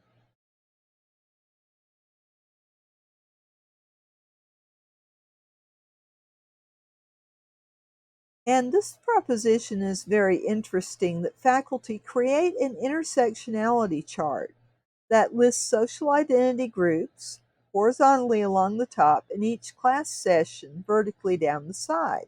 This chart can be used as a visual aid to determine what aspects of diversity the faculty have or plan to use throughout the semester. Isn't that a neat idea? I love that. Looking at each week, the faculty member can put a check under the social identity groups that were incorporated into the readings, examples, videos, etc. So this is wonderful. So, yeah, this definitely would enrich a course if I was taking it. I would love this. And I'm a white person, but I want to know about Black culture. I want to know about how women like me are discriminated against. I want to know what what my field is doing about these things. I want to know the rights of transsexual and homosexual people. I want to know what the rights of religious beliefs are. And I'm a member of a minority religious group. So, yeah, I want to know what protections I might have as a member of that group. So, yeah, I mean, all teachers should have this. Teachers in grammar school and high school should also have to do this. If they realize their courses have little to or no diversity, or the ways in which marginalized groups are represented perpetuates negative stereotypes, then they can focus on eliminating detrimental material and implement 1 to 2 new tools that address diverse ways of thinking about the curriculum. And this is wonderful. This is wonderful.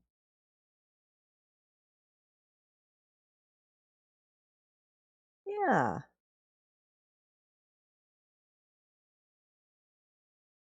And one does not need to diversify the curriculum in isolation. Each person is a product of his or her environment, which has labeled whiteness, able-bodiedness, maleness, hearing ability, and other dominant identities as normal, but that does not mean that information about subordinated identities does not exist.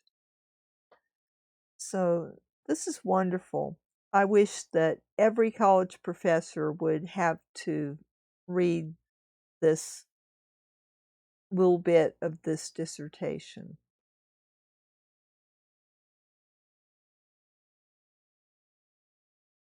And conversations are needed, not just about working with students of color, GLBT, and students with disabilities in the classroom, but how to incorporate the multiple social identities into the curriculum. And I think that faculty who all teach a certain subject matter could get together and have talks about, how can we incorporate different groups into our planning of the courses? You know, it would be a wonderful way of, you know, the traditional ways of thinking about classroom dynamics must be transformed to a more holistic approach. Being inclusive doesn't mean um, not calling on the one black student in class to represent their whole race, or simply having an interpreter or note taker for deaf or deaf students. In line with mindful, let's see, this is so, wow, the way this is put is so lofty. It needs to be put in lay language. But basically, informal and formal classroom group work. Um,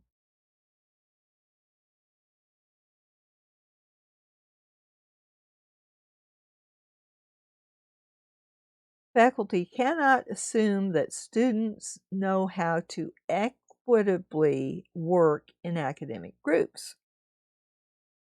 These are skills that must be intentionally taught and assessed. I think it ought to be a required course for all students at a school going to a new freshman coming in ought to have an orientation where they address these things. And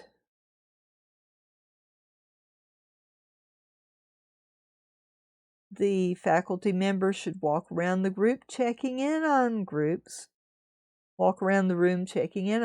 to make sure they're on task and that all students are having the opportunity to participate.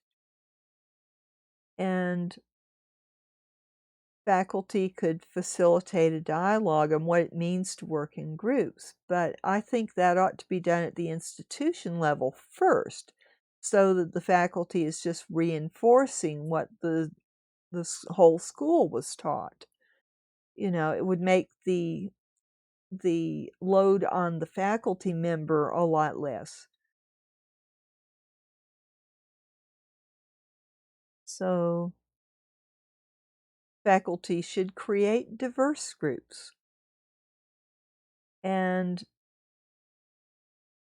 the faculty should take some time within the class to allow the students to set group expectations, talk through their strengths and weaknesses, and organize meeting times. And it's important to hold the group responsible for the end product and the process of getting there. Require each group to complete a plan of action form in which the project idea and everyone's role is written down and approved by the faculty member. Each member should be given a grade for the end product and a professionalism grade. Process of working together, because that's a job skill. You have to be able to work in teams in just about any office job you're ever going to have. And you might even have team meetings if you're in retail or if you're in marketing or, whatever you end up doing for your life's work. So it's so important to include, you know, that the process of working together. If you've got somebody who is not participating, who is attacking other members, bullying should not be tolerated. Bullying of any kind has no place in an educational institution of any size. So they should have this training starting in pre-K, and even in preschool they should start it. They could make it down to the level of 3-year-olds, but they could definitely start teaching concepts like everybody's opinion is important.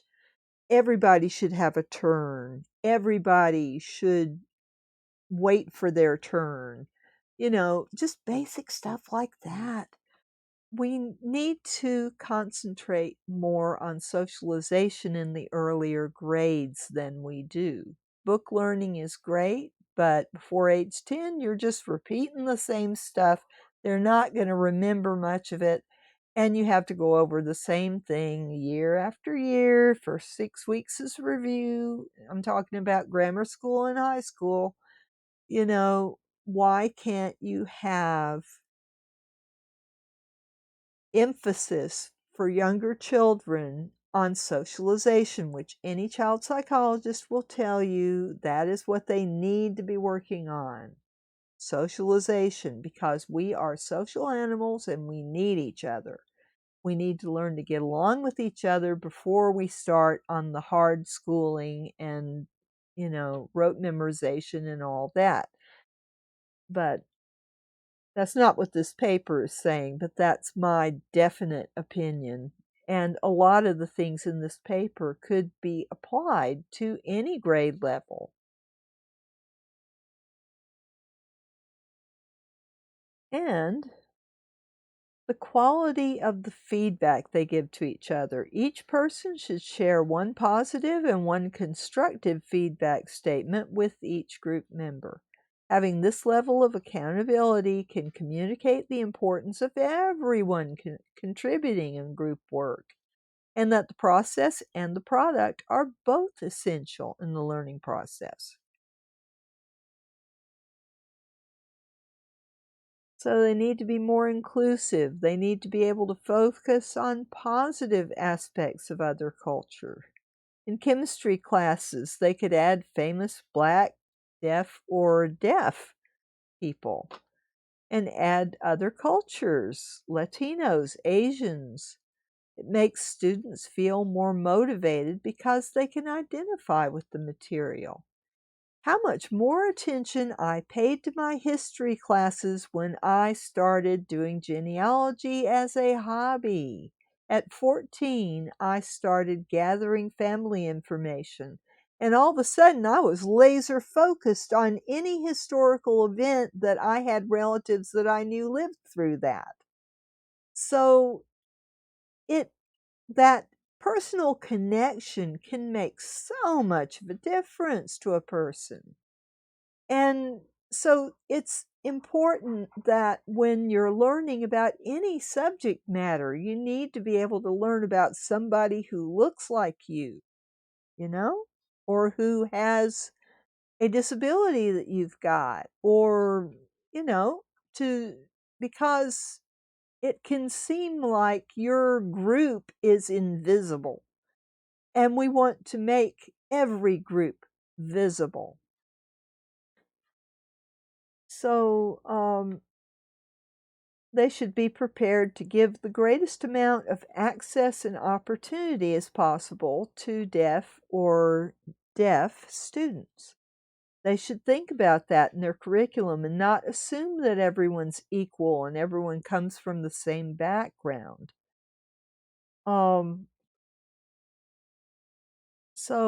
They were preferring that a teacher approaches the deaf student and says, "Hey, I know you're deaf. I'm curious about your learning style and how we can make the class work for you." That would really help.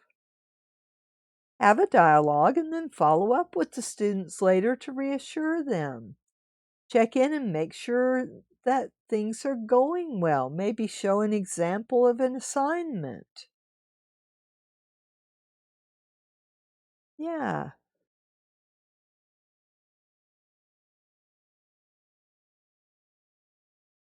One student wished that they were educated on and recognized intersectionality and didn't use it against Black and deaf students, but to help them. Would become more aware and learn from their deaf students. Take the time to learn about deaf culture and history. It doesn't take that long. An exchange of information, learn from each other. And don't ignore them, but value them.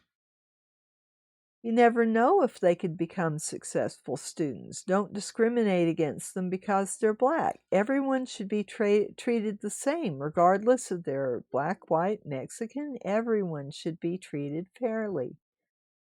And institution practitioners refers to student affairs professionals. So, like the Division of Student Affairs or the president and provost, higher education administrators.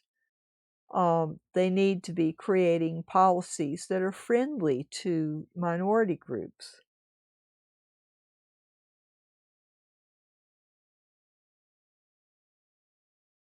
So they should find out what minority is attending their institution, and if they're not, why? If so, how many students? What are the demographics of these students? What accommodations do they have access to? They need to be proactive and find the answers to these questions. They need to acquire an understanding of deaf identity development theory, um, and have awareness that intersecting identities can influence how deaf students see themselves and experience their racial and or deaf community, and that goes for any minority group. If they're a member of the LGBTQ community, if they're a member of an immigration culture, if they came from another country, they don't speak English. So if they've got English as a second language, how many students and how can we accommodate them? So because it is a not understanding the language, I consider that a disability, and where education is concerned, that is a hardship that they have. It is a handicap, not being able to understand English fully. So, definitely, extra help should be provided to these students, and each faculty should consider if they've got someone in that group in their class, they need to maybe not use as many idioms when they are lecturing, maybe use words that are easily translatable, and include examples of, if you're studying science, include a scientist from that person's home country. It's not hard. It's not hard. It just involves trying to be inclusive. So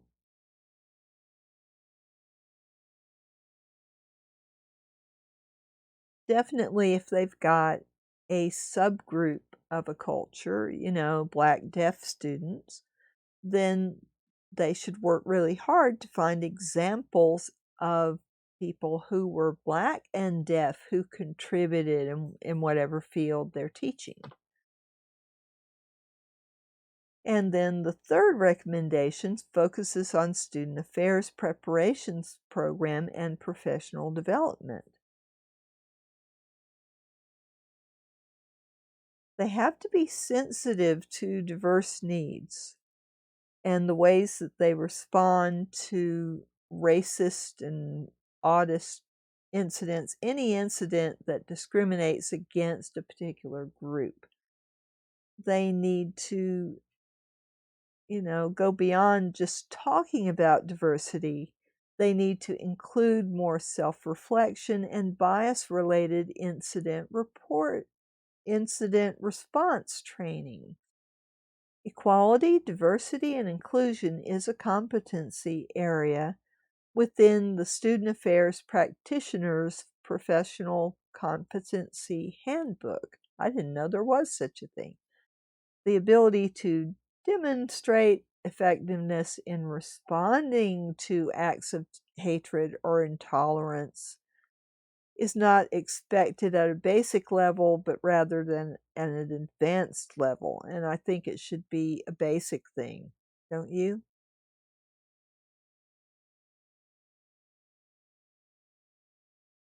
So,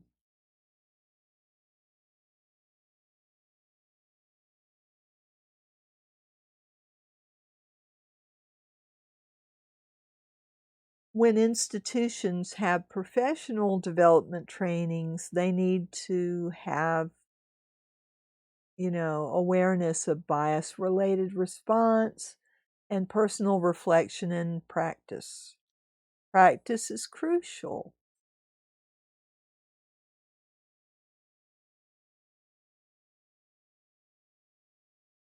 So they need to look at incidents and how other institutions handled them and decide how this institution is going to handle something like that. These discussions need to happen. You can't have these discussions if you're not going to discuss critical race theory, right? So it's important to expand diversity and equity trainings beyond race, class, and gender, and incorporate autism and hearing privilege. That's forms of oppression that most hearing people are not familiar with. So, for deafness in particular, these these suggestions are gold for any minority group. We are talking about deafness here, but definitely we need to include every minority group. If there are students within that group, it needs to be included. And there needs to be general education on what constitutes a minority and how do you include minorities. These are dialogues that need to happen. Our higher education institutions are the places where we're producing the best thinkers to solve tomorrow's problems in our government, in private industry, in science, and in technology. We need to make sure that we are giving them the kind of education that they are going to go forth and not perpetuate these same old biases that hold back members of many minority groups. And another thing, they're suggesting that HEA, I'm not sure what HEA, faculty mentors must support and promote the existence of deaf and ethnic studies courses and programming on campus. It's important for everybody to understand different cultures and different disabilities and how they affect people, because 1 in 4 I'm not going to quote the old stat. I'm going to quote the one I found in 2021. 1 in 4 people are disabled. We need to have inclusion on every college campus. And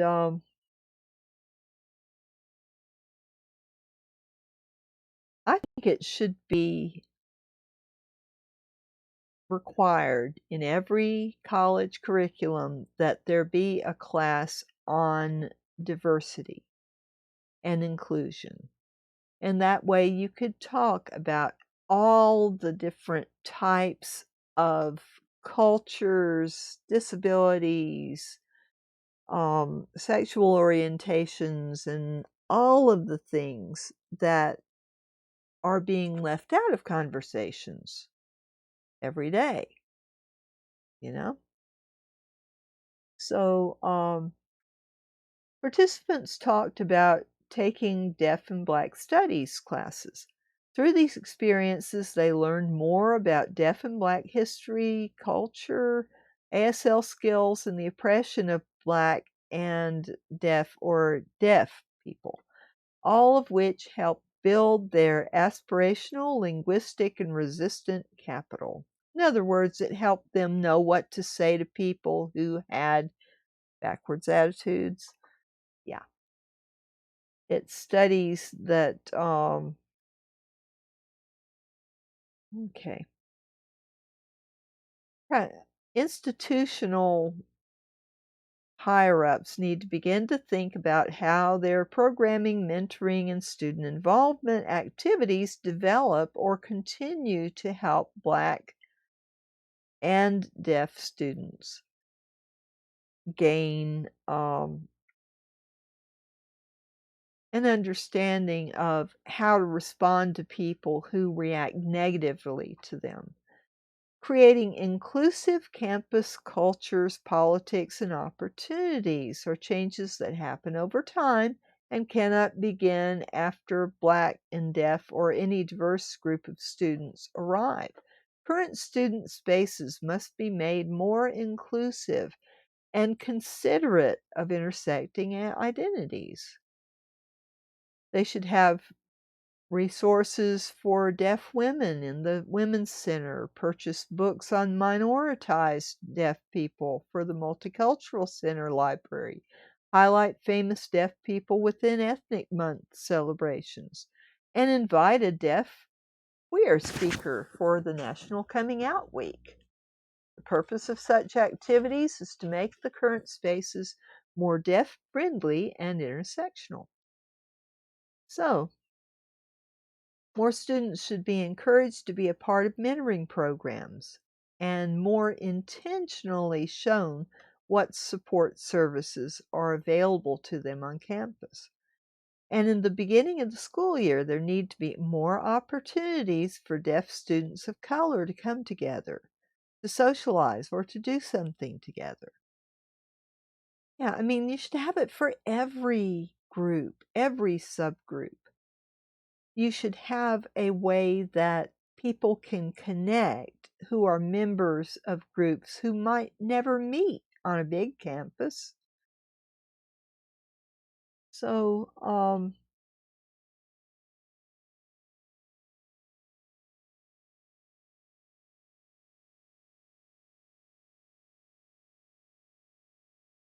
okay, so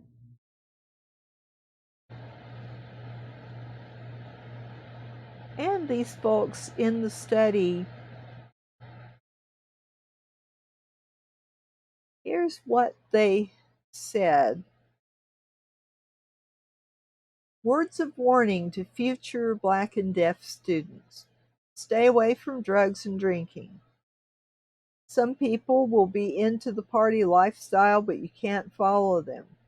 There's nothing wrong with partying, but don't do it too much. That's good advice for everybody. You will always experience discrimination every day. You need to prepare for that. You need to learn to deal with it. Let go and move on. You have to be patient and protect yourself. You have to fight for yourself. That goes for every disabled person, every Black person, every person of color. We need to have part of an orientation in the workplace or in a higher learning institution or in our public schools. We need to have how to deal with discrimination because, it might teach those who have no discrimination going on against them that there are large numbers of people who have discrimination. And it would open a dialogue about it. It would be a great learning experience for everybody in the class. So, okay, don't get distracted from your education, from your goals, your desires, and your personal life. If you're stressed, stop and find ways to de-stress. Go out with friends, connect with your residential advisor. You will experience negative situations or times, but don't get depressed because you can use your motivation and determination to succeed. Not only that, but if you find that you can't handle it yourself, most college campuses do offer therapy, so please look into that, especially if your school has a large psychology department. They might even offer you therapy for free. There will be people who want you to fail, but don't give them the satisfaction. Just keep going and don't give up. Make your own decisions because others will try to influence you. Sometimes deaf people just take everything in and accept everything without considering if it's right for them as a Black deaf person. And that's good advice for everybody, too. Question everything and never be afraid to stand up. When you go to college, never be ashamed of where you come from or your background. Without that background, you wouldn't be who you are today. I went to college part of that time for a year as a homeless person living in a shelter. No one knew it. I was it was very hard to hold my head up during that time because I was afraid that people would notice my address and know it was a homeless shelter. I was afraid at the library when I showed my library card because it had that address on it. So definitely, um, if you're a member of a minority group that has discrimination, you are definitely going to run into more of it everywhere you go. So, um, all these things are good advice for any fringe group, you know? And you're not only Black or deaf, but both, and you must be aware of this because people will try to put you in boxes and say you're one or the other, and you have to tell them, no, that's not how it works. You don't have to accept the boxes they put you in. You get to choose that. And that's important because I'm in the white box. I'm also in a minority religion box. I am in the disability box. I'm in within the disability box. I'm also in the mental health box. There's a stigma there. I mean, I'm in a lot of those boxes, but I agree with this. You are all, whatever boxes you fit in, you're in all of them. You're not just in part of them, you're in all of them. And you have to look at your whole person to know what you need. So be aware of what boxes they want to fit you in, and they really need not to fit students in boxes. They need to consider all of the intersections that you are part of. I'm disabled and I am part of a minority religious group. I am disabled and also part of a religious group that gets discrimination.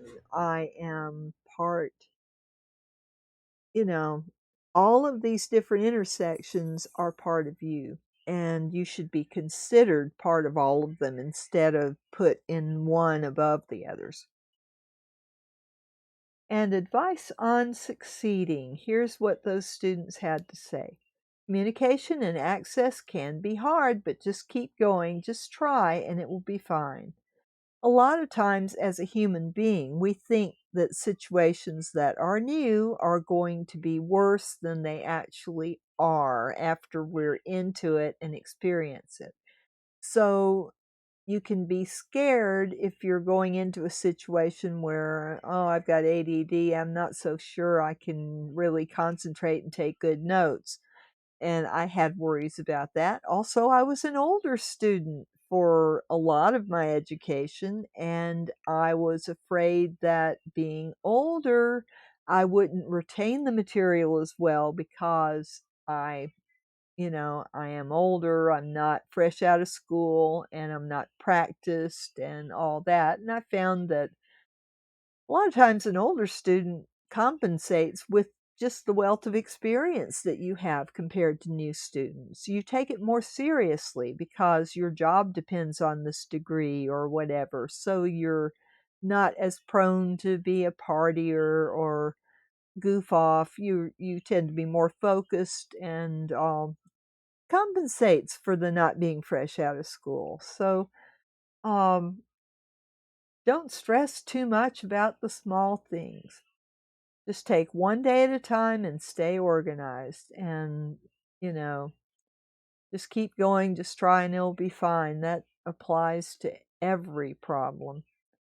Go out and have fun. Don't isolate you. Don't isolate yourself.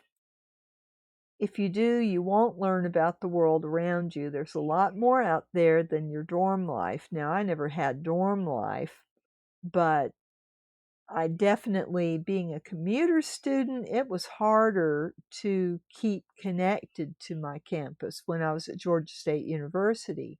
We didn't even have dorms back then. If they had had dorms, I wouldn't have been able to afford it. So I commuted an hour there and an hour back every day. And then I had a very long walk to my parents' home. So yeah, it was uncomfortable at night, definitely. So, it because of the sheer time, I was spending 2 hours a day simply getting back and forth.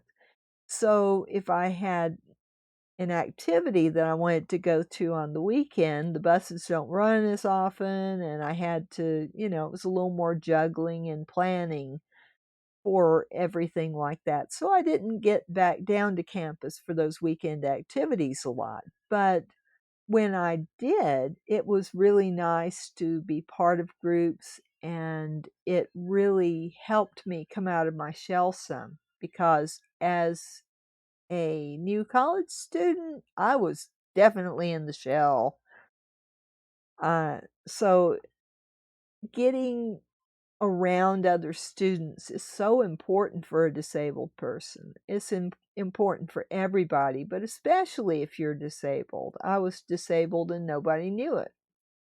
So, invisible disability, yep, that was me. You know, I was arthritic, but, I was still trying to lose weight. So I thought, oh, that walk up the hill, that half-mile walk up the hill, it'll be good for me. And some days I couldn't make it down to the bus stop. So, you must be motivated, open-minded, and accepting of diversity. So, sometimes when we are a part of one of those groups, it's easy to say, well, I've got it harder than they do. And you need to lose that mentality because your experience is going to be totally different than that person in that group and their experience. You have no way of knowing how hard it is in their skin for them. So it's much better to think of it that we're all in this together because we are all part of minority groups and it is interfering with our daily lives. So we're all in this together. And that way you're more likely to see your fellow people in a different minority group as valid and deserving of whatever accommodations they might be getting. So don't be jealous of other people's accommodations because, you know, we all need to get accommodated. It's it's a right. It's a human right, I believe. Time management is the number one thing. And I think this statement absolutely covers every college student. But especially if you have a disability, time management becomes even more important.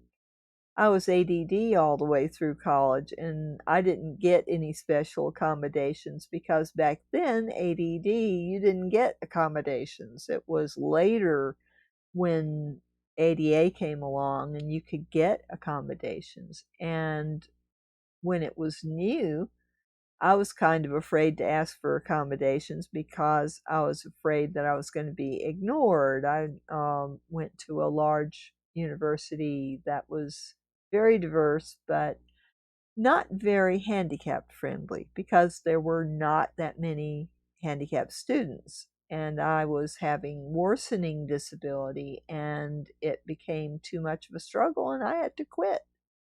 And I could get no help from the campus. So, definitely I think there needs to be dialogues at every college campus in the country about disability.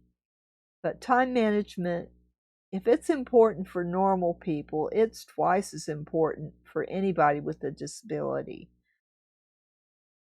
And it's really important for you to know where you come from, not just like your family, but like your history, because so many people don't realize we have a lineage. It helps you be proud of who you are. Definitely doing genealogy really helped me, and I'm aware as somebody who has helped a lot of people with genealogy. If you're a Black person, your genealogy can be very, very difficult, a lot more so than a white person, because oftentimes a slave takes the name of their master and all of a sudden the name they grew up with is lost. So there's a very important database that is being put online as volunteers transcribe it, and that is the Freeman database. And if you're interested in that, you should go to archive.gov and look at the resource, because if you are Black and you're doing genealogy, that database has lots of stuff written down about former slaves. And it might help you to find a name that someone was passed down in their generations, or it might help you to find what happened to a certain ancestor and what their name was before they became what they became. You know, it's so wonderful to find out a little bit about your family history, and then maybe you can tie an ancestor to a certain place in time. And then in your history classes, you can look for that place in time and learn more about it. And that's why it's vital that anybody teaching history teach all of history, not just white Anglo-Saxon Protestant history. We need to know about Black history. We need to know about Hispanic history. We need to know about the groups who came to our country, what they believed in, what happened to them, how they dealt with discrimination. If any of them became famous, we need to be including that in our subject matter classes. It's really, it helps you be proud of who you are. And especially if you know a little bit about your ancestry, you're going to be proud of who you are because you can see the influence of history on you. You must be assertive. Speak up for yourself, definitely. Nobody else is going to look out for you like you will. And even if you don't win the battle, you can still bring it up and make people aware of it. When I was at BYU, they insisted that I had to take a fitness course. I was absolutely, I can hardly walk. I'm walking with elbow crutches, and you want me to take an exercise class? Are you nuts? And they said, oh, you just have to prove that you make progress. What if your disability prevents you from making progress? This is why I said I felt it was totally unfair for that class to be required for me to get my degree, and it is one reason that I decided to quit school. That course. I think that disabled people need a voice in every institution. And there needs to be a special version. If you've got to require a physical fitness course, then have something that a person can have access to a physical therapist and medical care and all that. Because for everybody, you're supposed to get a physical and ask your doctor before beginning any exercise program. I did not have health insurance. I could not afford to go to the doctor once I was not working anymore. And it takes years to get Medicare. It takes 2 years from the date that you win your disability case. Well, I had not won my disability case. I had zip. So schools should be cognizant of low-income people and how hard it can be to get a physical for that PE course. And I did not have a medical team watching my disability and helping me with it. So this was an unsurmountable obstacle for me. We really need to be assertive and speak up. I did speak up. I didn't win, but I did try to make them aware of exactly what they were asking of me. The more of us who speak up, the more they will have to see that they need to change some of these hurtful policies that they have. And ask questions if you don't understand. Ask help with anything. School, education, job, from teachers, staff, campus advisors. Ask anything. And this is valuable because if you're going in to see one of your professors during their office hours, it's really nice to feel free to ask a question. It might show them that there's a problem they haven't thought about. I've had that experience many times going in and talking to my advisors. I had a situation when I was in college. I was taking world history, and it was a lot of reading, a lot of work, and I had a job that suddenly jumped from 20 hours to 40 hours a week. I worked in a bowling alley snack bar, and my partner stuck his arm in up to there in a French fry boiling fat to get a French fry that dropped. He was out for a week. I had the entire schedule because of that. And I was just absolutely almost hysterical when I went in there. I said, what can I do? I have to have this job. I am away from home. I can't go back home. I have to support myself with this job, and I can't quit and find another job while I'm taking 3 classes. And this was a full load because it was quarter system, not semester. So 3 classes were a full schedule.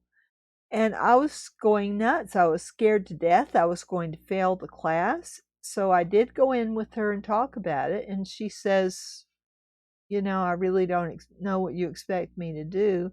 I can't not give you homework. And I said I wasn't asking for that. I just wanted you to understand what I'm going through. And just talking to her about it helped me feel a little better. And there wasn't really anything she could do for me, but she could be aware of my situation.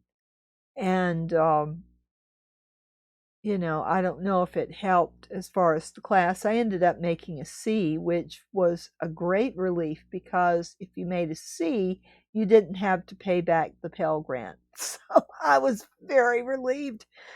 But it was a crazy, crazy quarter. And the other two classes, I made an A in music appreciation. Go figure. I don't understand how that happened. But I managed to do the work in that class. It wasn't as much work as my history class. The history class was by far the hardest. And I don't remember the other class. I think it was German. And of course, there you have a very time intensive class, and I wasn't, I think I made a C there too. And I was very upset about it. But what do? You only have so many hours in the day, and if you have to work and support yourself and you're going to school full time, it is a lot. And, I totally, I wanted to be a psychology major and I wanted to go to grad school, but to go to grad school as the undergraduate, you have to have a 4.0 average, you have to have a zillion extracurricular activities. So I was thinking, well, I'm working and I'm going to school and, I really didn't have the time or energy to do anything else. So I had a good B average and I did not get anywhere near a 4.0. And so my dream went shh. But when you're disabled and trying to put yourself through school, it is a lot harder than it would be for a student who was healthy. And people assumed I was healthy because I was young. Started college at 18. So, you know, it is, I started college, as a matter of fact, before I even graduated with my peers. I started in spring quarter. But I quickly found out that it was going to be a lot harder than I thought it was going to be. So, being assertive, speaking up for yourself, and asking questions, it's important to ask questions. And all of my professors in college, said you really need not to have to be working so many hours. And this was a temporary situation and it did resolve itself. But the stress of that just made everything, trying to catch up from that 1 week took me all quarter. It was very, very bad. So, you know, do ask questions. Even though they couldn't help me specifically, they still gave me the chance to vent a little and just let some of the pressure out. And it helped more than they knew. Make sure you know what you're getting your degree in and what you can do with it, because that will help you get a job. I was always laser focused. When I first started college, I wanted to be a child psychologist. That was my goal, and that was what I was working towards. And if you know what you're getting your degree in and what you can do with it, I knew that I would have a lot of school in my life. I didn't expect to become disabled before I completely not able to work disabled before I could finish my degree and work on a graduate degree, but at least I had goals. And a lot of people I knew didn't have any goals, had no idea what they were going to do with their degree, or they wanted the degree, but they didn't know what kind of job it would equate to because it's not the same thing. So, I would add to that, go to your local public library and research careers, or go to um, the Department of Labor as the information. No, all right, let me get this right. Occupational Outlook Handbook, OOH.gov. You can go there. It describes every job in the country. It may have a different title than what's shown there, but the duties will be the same. That way you can look at what kinds of people have that career, what is required academically, what degree it requires, how much schooling, how easy it is to get a job in it, because psychology related jobs are not very easy to get. So there's lots of things you can do to think about careers, and you should be thinking about careers in high school before you even look at colleges. You should try to figure out, well, what career do I want, and what kind of school will get me there? And knowing what kind of work you want to do is very important. Even though I had no interest much in, well, I had a little interest in getting into the military. I wanted to be in the Air Force. I wanted to learn to fly and maybe be an astronaut. But I didn't have the health for that. But I did take a test called the ASVAB, which looks at your skills and your abilities and interests and spits out what kinds of jobs you might do in the military. And it was very useful, even though I wasn't planning to, get in the military right then. I was a senior in high school, but it did give me ideas of what kinds of jobs I might look for. So sometimes there's an opportunity like that. The ASVAB used to be free. I don't know if it is still, but I took it in high school. I didn't have to go to a recruiting center to sign up for it. So definitely knowing a little bit about what jobs you might want to qualify for and being willing to get the school if it's necessary. There are a lot of jobs now just in the skilled trades that, we're talking electricians, plumbers. It's a lot of hands-on work, but if your disability is not mobility or physical, then you might like crawling under houses and putting in plumbing and wiring houses and um, stuff like that is called trade skills, and you don't need a college degree, and you can make very good paychecks with it. So a lot of that is just going to a 2-year institution to get the training you need. So definitely you need to think about all sorts of goals in your life. How educated do you want to be? What kind of job do you want to do? What do you want to do with your life? Is there something that you've always wanted to do that maybe you could do as a volunteer job, and still go to school and work and do those things? So it's good to think about, if you want to have children, then that might be a barrier in some kinds of work. But if you're motivated enough, you can do it. I was a computer professional and I had children and I was able to be home every night. So it is definitely something you want to think about. If you feel left out, try to make friends, but choose your friends wisely. This is so important. I made friends with the wrong friend and got into a lot of things that I shouldn't have been into. So, yeah, definitely try to make friends, but do be picky about your friends. You don't have to stay with a friend who is abusive or who is breaking the law or who is doing drugs. It's better to stay away from those things because they will interfere with your goals a lot.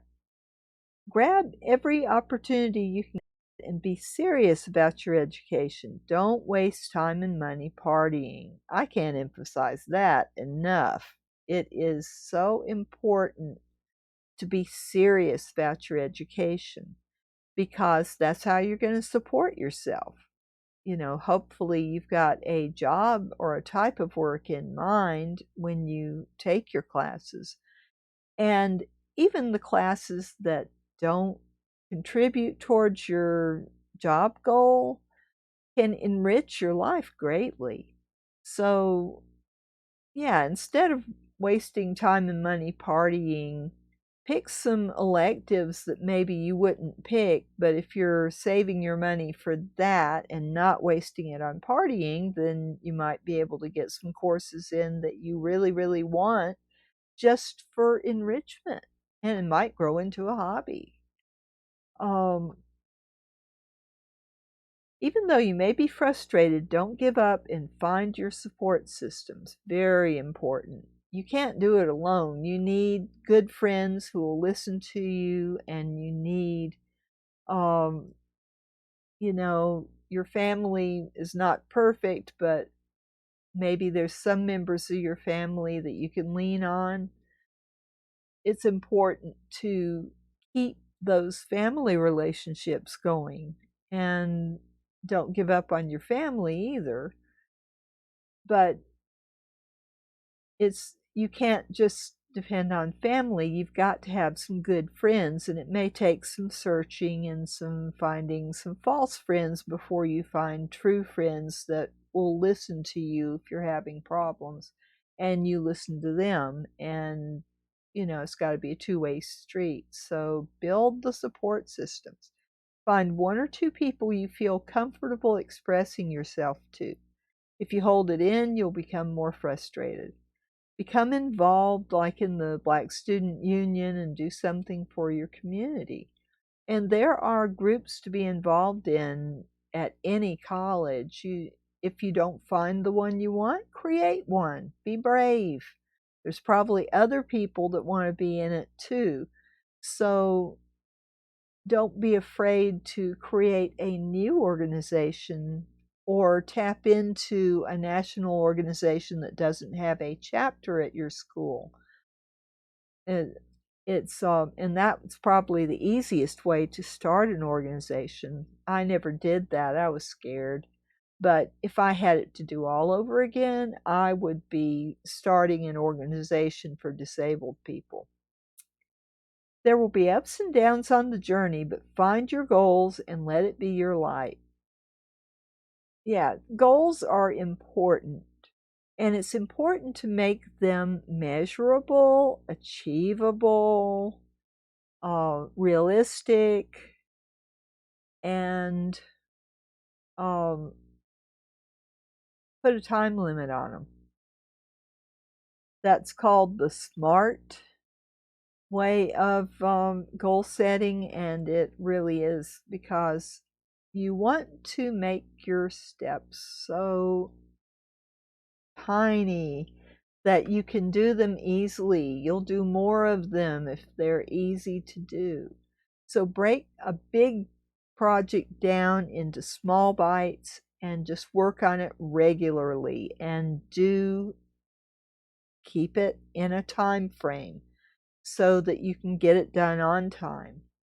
Don't put things off because that is a lot of extra stress. Find someone who feels like they are like you. It's important to have at least one friend who's deaf in the same race as you. They can relate to your race and your deaf identity, and this will help you build confidence. And this goes for any disability. Make friends with people who have the same disability as you. And if you're a member of many groups, try to find one who's a member of that many groups. It is possible. And although this is really hard, always see yourself in a positive light. Definitely. Concentrate on your can-do list instead of your can't-do. And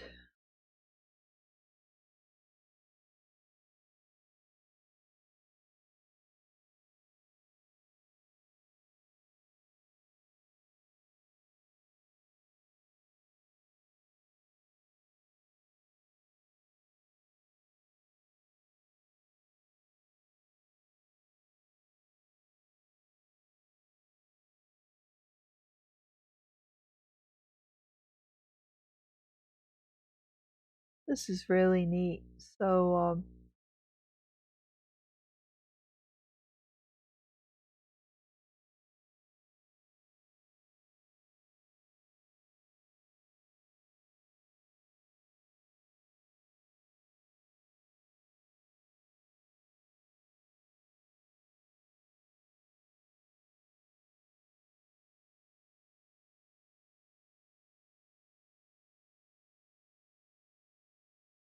I like that poem that she includes too. So,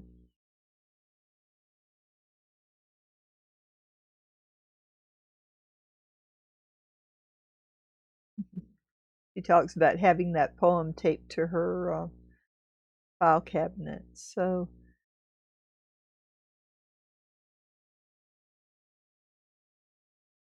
and the person says, and the participants and I did not just survive, but against the odds we thrived.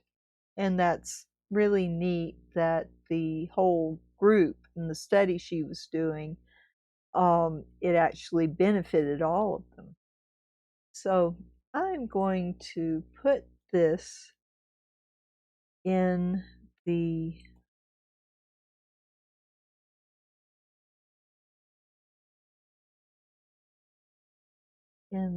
list of links. And it's 11:13. Oh my goodness. We have come around to the end here. So I didn't mean to spend so much time on this dissertation, but it's got so much good stuff in it.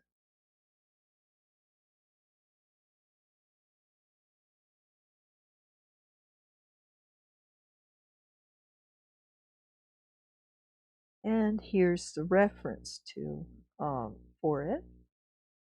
Okay. I'll put it. All right. Right there.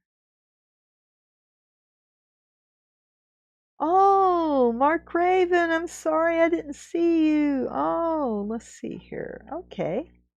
I missed the conversation. Oh my goodness. Let me go up here. Okay. Oh, he's talented. Wow. Okay. Sorry, old person.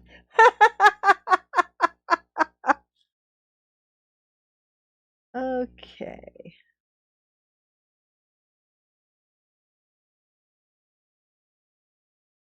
All right.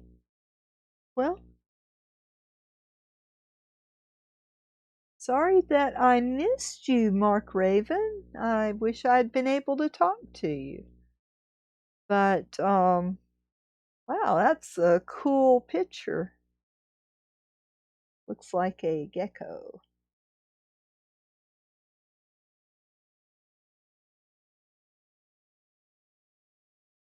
Okay. This is the unexpected talent tent. The unexpected talent tent. Black and Deaf Students Thriving Within the Margins. Lisa Danielle Stapleton, so it was a female author. Iowa State University. Now that's really cool. So I'm going to end with that. I have not even begun to touch on deaf culture and what that means to a deaf person. So we didn't get nearly as far as I wanted to.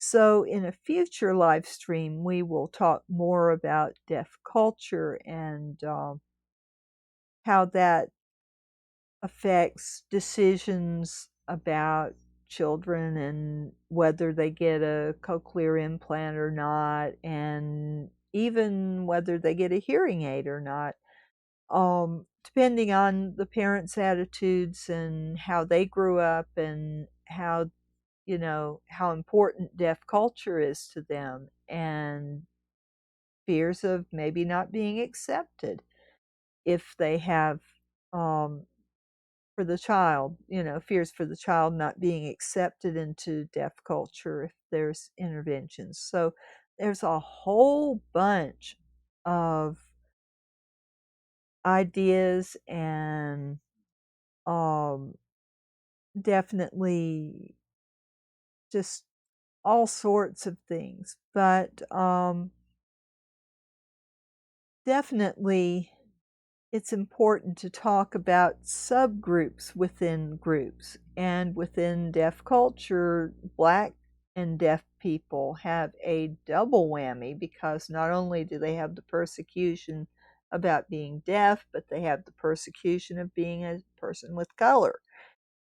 It's so important that all of us learn about these different boxes that we can be put into and keep people from putting us in boxes, because it is easier for somebody to talk about you as if you're a member of you're only one group, and most of us are a member of multiple groups. So we need to be aware of that when we are talking about any group of people, that it's not just one homogeneous group of people. It's got subgroups within it. And we need to recognize that and make sure if we're trying to meet the needs of a group, we need to meet the needs of all members in the group, not just the ones that are the majority. It's the same thing that we have now going on in our country. We have the Democrats versus the Republicans. The Republicans were the majority in Congress, and now the Democrats are the majority. And we need to listen to minorities. We need to also function. And if any group has hate as their core message, it's going to hurt their ability to be recognized as a group. That's why we need to always be careful that we're not spreading hate. Because in the case of the Republican Party, there are so many of them spreading hate messages towards everybody that it's really hard for their concerns to be taken seriously. And this can be said of any radical group that reacts with violence and hate. We need to remove groups that promote violence and hate. We need to embrace groups that celebrate peace, love, acceptance. And it doesn't mean that we have to, if we're a member of a minority group and have a certain set of beliefs, we don't have to give up those beliefs just because we want to be a member of another group. We need to have respect for people with other opinions. So as a Democrat, I have to respect the opinions of Republicans, but I refuse to accept their hate messages. And I refuse to accept their false claims of minorities and their being inferior and all, and accusing them of things that they're not trying to do. I have no respect for that, and I will never condone it. But there are other Republicans who are willing to work. We got these bipartisan bills recently in Congress that were hard fought, and we did have participation from both parties. So it shows that they can function. They just need to quit spreading lies. And a lot of that is going to depend on our tech companies that do the search engines taking all bias out of their search engines. It's a hard, hard row to hoe. And I hope to be around for it the next couple of decades. I think we will see a lot of changes, but it's going to take having dialogues. The answer is not to exclude critical race theory in any school. The answer is to instead encourage dialogues about race, about history, about what's left out of our typical history class in school. I believe that we need to admit our mistakes as a country and keep that in the history books so we won't repeat it. We don't want to cleanse history like so many countries do, like Communist China does, like North Korea does. Do we really want to be like them and oppress our people? I like living in a free country. I really would not want our country to become like Communist China. There's a lot of good things about Communist China. I'm not throwing off on the Chinese, but their government leaves much to be desired. There are very little personal freedoms that I enjoy in this country, and I don't want to lose them. We need to be a kinder, gentler society. We need to recognize that, a lot of people don't know how to react to a person in a wheelchair, for example.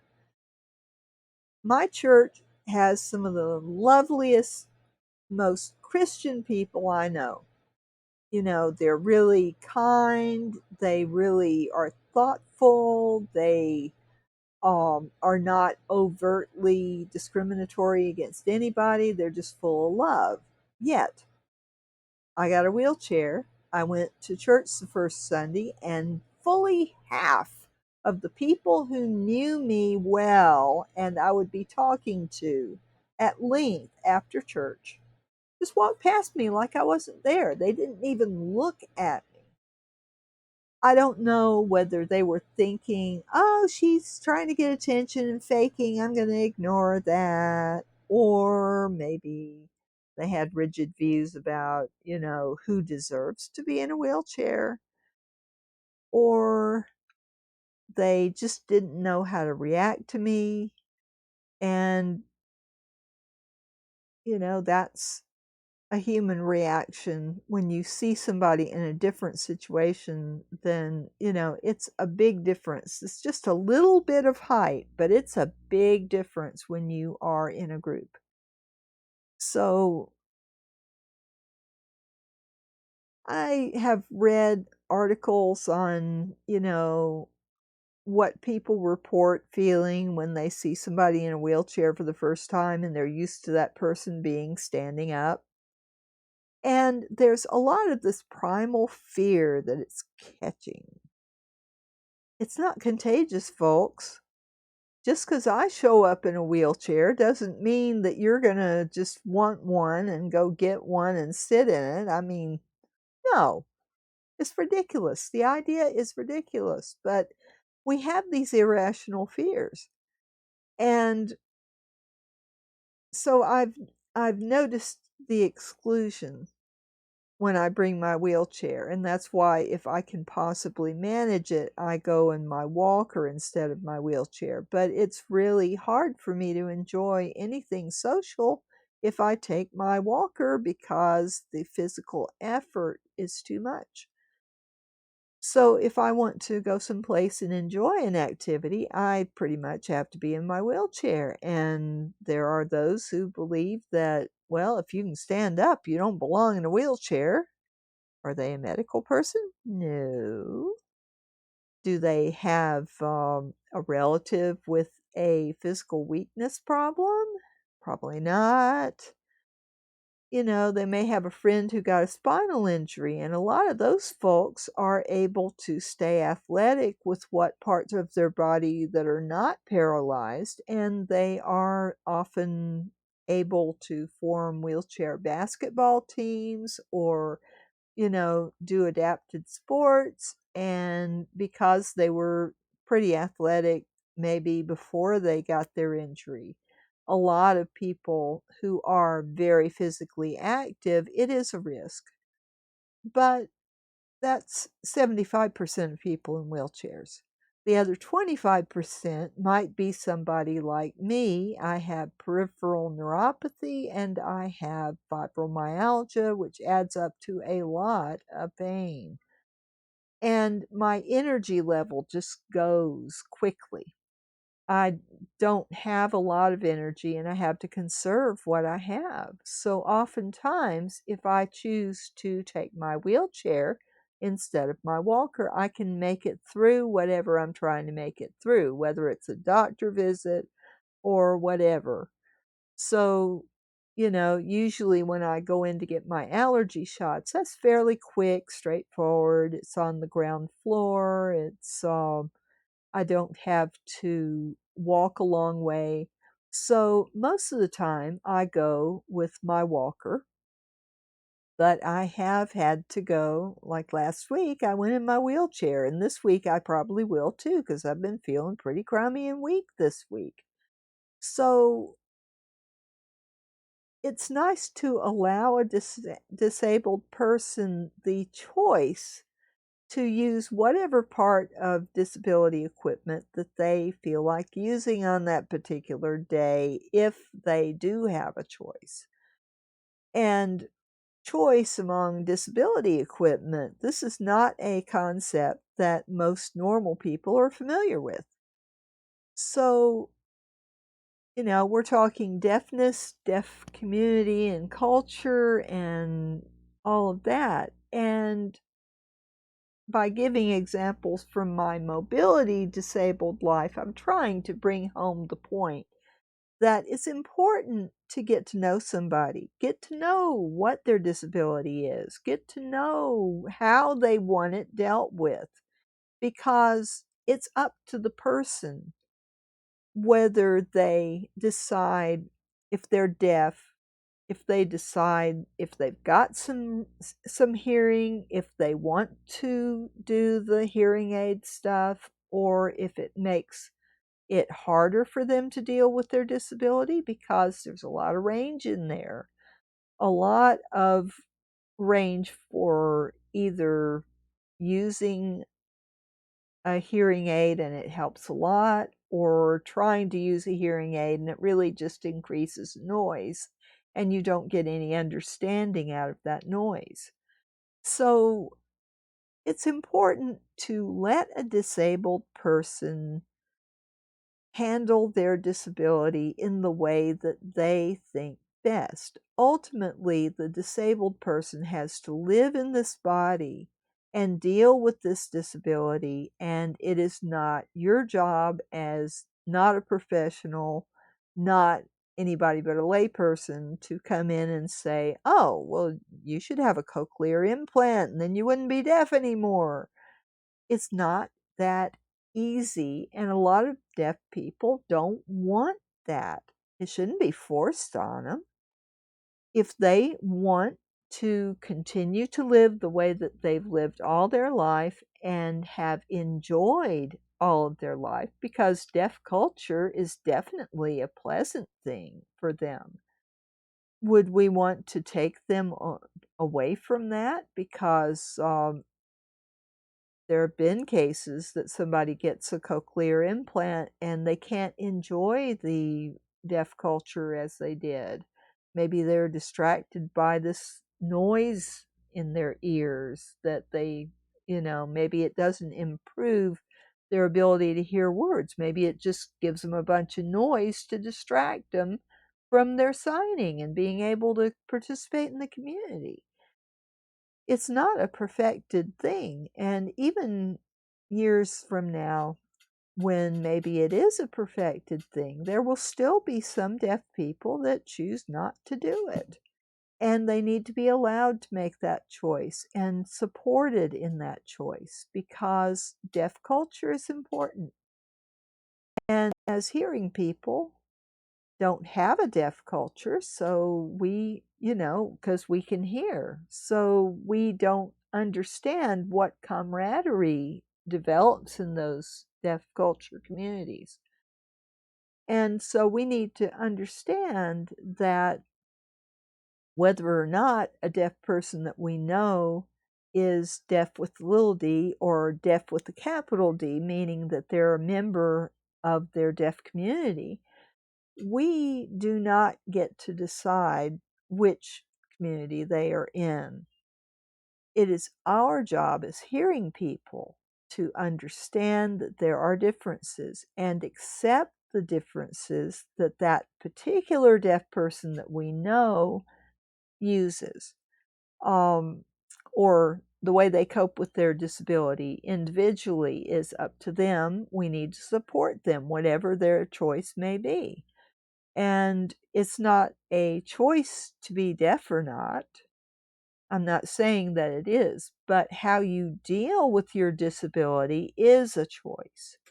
So whether you and your medical professionals decide you want to be a lip reader or you want to be a signer or you want to do ASL or you want to do, I think it's basic sign language where it's more structured around English. I mean, all these choices are in the deaf person's hand. They are not in your hand. So how they deal with their disability is up to them, and it's important to let them handle their disability how they feel is best. We can share news articles or whatever, but bottom line, I believe that a disabled person should be able to have choices about how they do their daily life. And there are a lot of people who would get in there and tell you to do your daily life differently. And it's a bad thing and it needs to be addressed by anybody, any institution or any governmental entity, anybody in a corporation. People need to be aware of disability issues and not try to force a disabled person into a certain box because they need whatever you think they need. What about what they think they need? Don't offer an accommodation to somebody that doesn't want it. If somebody wants an accommodation, let them choose what accommodation you are going to give them. If you're an employer, if you're a school administrator, if you are a community government person, or if you're like, the county park and rec, whatever. Try to understand that within the disability community there are groups and subgroups, and not every solution will fit to every disabled person that you are trying to accommodate. And nothing is worse than offering somebody an accommodation thinking, oh, they have this disability, they need this. And then you come to find out that the person wants none of that because maybe they have a hidden disability and they're angry that you want to reveal this to their other people around them, or maybe the disability has a lot of options for accommodation and you're offering one of the ones they don't want. Don't insist on the accommodation you think is appropriate for your disabled workers, students, whatever. It needs to be customizable. Your approach needs to be customizable so that you can accommodate a range of needs. And it doesn't mean that if you're an employer, that you need to spend all your waking hours thinking about your disabled people and how you can please them. That's not the point. The point is there should be a certain level of accommodation. And if it's an easy accommodation to provide a choice of X or Y, then why not provide both X and Y? And then a disabled person has a choice of what accommodation they feel will fit their needs the best. That's all I'm saying. Before you start seeing dollar signs and talking, oh, this is too expensive. Accommodations can be very simple and very inexpensive. We disabled people are used to making do. We are not about to go demanding expensive solutions of small business owners. So I'm hoping that this little view into the world of a deaf person helps you to understand if you have a deaf employee or if you have somebody that's a relative that develops a hearing problem or, whatever the thing is. If you know a person with a hearing disability, don't assume things. Ask the person. Ask them, do you need accommodations and what kind of accommodations are you looking for? And then you can have the dialogue. Well, you may want an interpreter present at every meeting, but I can't afford that. But what is an alternative? Could you bring a friend who could interpret? Talk about alternatives. There are answers. If you talk about it enough, you brainstorm enough, or you can get with your local independent living center. Employers, you can call the independent living center near you and get advice on what accommodations you need to provide under ADA. Did you know that? The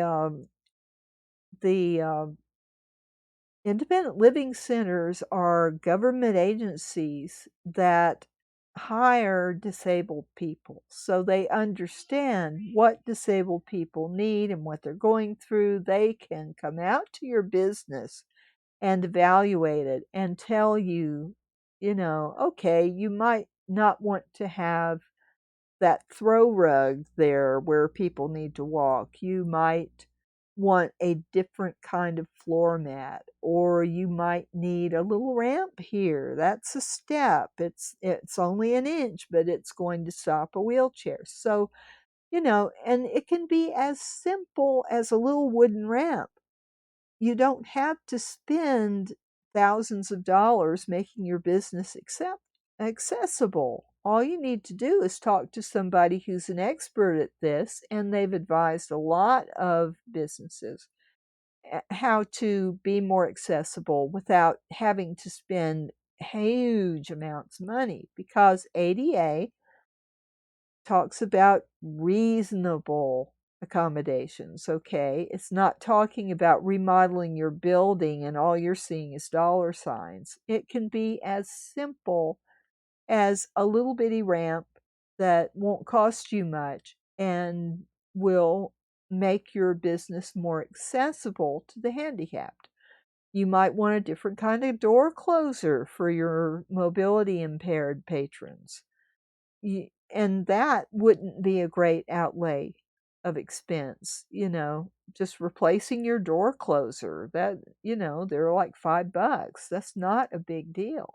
So there are a lot of accommodations that you can provide at very low cost. So get advice and look it up on the internet. If you're worried about, okay, I need a ramp, what kind of ramp do I need? There are a lot of solutions for that. Yes, you can have one built out of wood, but it has maintenance costs associated with it. They do eventually rot and have to be replaced. So you might think about an aluminum ramp, which is permanent, and you don't ever have to maintain it. You don't have to paint it. You don't have to, just sweep it off like you do your door, your area around your threshold. I mean, very simple to maintain. So there's things like that. So have an open mind and talk to your disabled person and find out what they need. If they don't know what they need, maybe it might be good to have a dialogue between them, you, and somebody from the Independent Living Center. This could easily be arranged. So think about that. There are agencies that you can go on the ADA website. There are examples there of business owners that have had problems and how they solved them. So, and especially with deaf people, this is, it can be largely an invisible disability. Nobody can tell if you've got a hearing problem unless they see a hearing aid or um, some outward evidence like that. They might not know you're deaf until they try to talk to you. And hidden disabilities like that are the most difficult because it's easy to just ignore somebody who's quiet. You need to know if you've got an employee with a hearing problem and maybe they're newly diagnosed and they're touchy about it. It's not an easy thing to have to admit that you can't hear the directions your boss is giving you. But you can ask for accommodations. It can be as simple as, okay, boss, could you write down those instructions for me? That way I won't get mixed up. You can ask for, a poster that shows you what steps you need to take. And this might help somebody else who has trouble reading and following the instructions. So you might have an employee with an intellectual disability or some other kind of problem that maybe, some of the same accommodations can fit other employees. So think about that, But it's so important to recognize if you've got somebody with a disability like deafness, the biggest thing you can do is try to communicate with the person. If you need an interpreter, get one. If you need them to bring a relative with them to translate for you, do that. But do talk to them. Don't talk around them. If someone can't hear you and you're talking to the sign language interpreter or you're talking to the relative they brought or the friend they brought to help them make sure they understood what was being said, don't talk to that person. Talk to your disabled person. Talk to your deaf person. Oh, thanks. Welcome, Black Lung the Orc. I'm glad to see you. I'm just trying to raise awareness of disabilities in general, and tonight we're talking about deafness. So I'm about to end, actually, but do you have any questions for me before I go?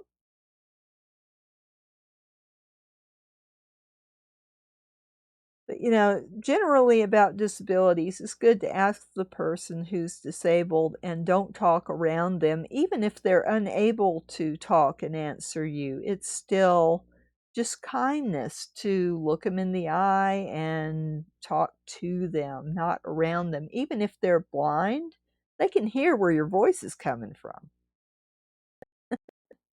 Oh, thank you. And I have a lot of links in there, so feel free to avail yourself of those, and hopefully it will spread a lot more, truth about things.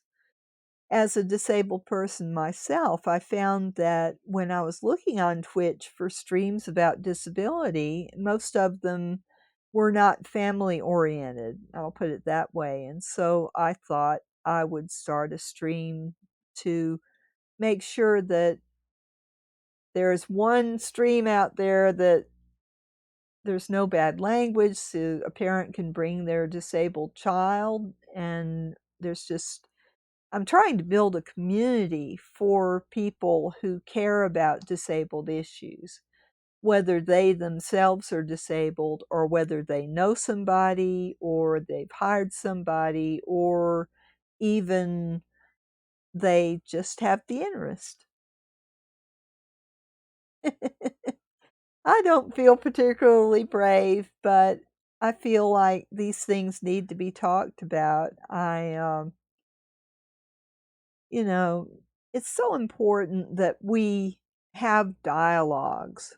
So many times with discrimination, groups don't want to talk about discrimination. They don't want to recognize that discrimination is going on. Oh, who, me? I just like white people. I don't want to hear about all this other stuff. And it's like, what? You know, we need to have dialogues.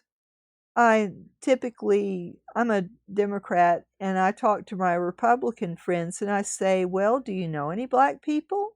No, why would I want to? And it's like, well, maybe you should take an effort to go meet a black person. Or if you're being waited on by a black waitress or waiter, or you're, wherever you go, if you're interacting in retail with somebody who's a person of color, maybe you ought to strike up a conversation with them. Because if you don't have communication, you can't understand difference. And our country is built on difference. We had all these groups coming from different countries to escape persecution, and everybody thinks we're this welcoming country and we just have our arms out waiting to embrace everybody that wants to come join us. And the problem with that is then it gets down to, well, do you think Muslims should be allowed to pray 5 times a day in schools? And all these conservative Christians are like, oh, I don't want my children exposed to that. But if we never talk to somebody who has difference from us, how can we promote global understanding of things? We wouldn't have wars if we did more sitting down and talking about issues instead of just deciding that this group is evil, we're going to demonize them and we're going to get rid of them. Um, I'm all about love. I don't know about you, but I am really all about love, acceptance, and we are all in this together. We are all one people on the world. And we need to learn about different cultures and different disabilities and different special groups that a person might be in. And we need not to box them into one little corner like that. The last link I had, it's a dissertation, so it's like scholarly stuff. There's a lot of technical stuff in there, but there's also a lot of good stuff that's easily understandable. The abstract, which is in the first part of it, that just tells what the study was about and who participated. And then at the last, the conclusions that she came to are really neat because she had 6 students who were both deaf and they were Black. And so she talked to them about things and went through this entire semester with them, or maybe it was longer than that.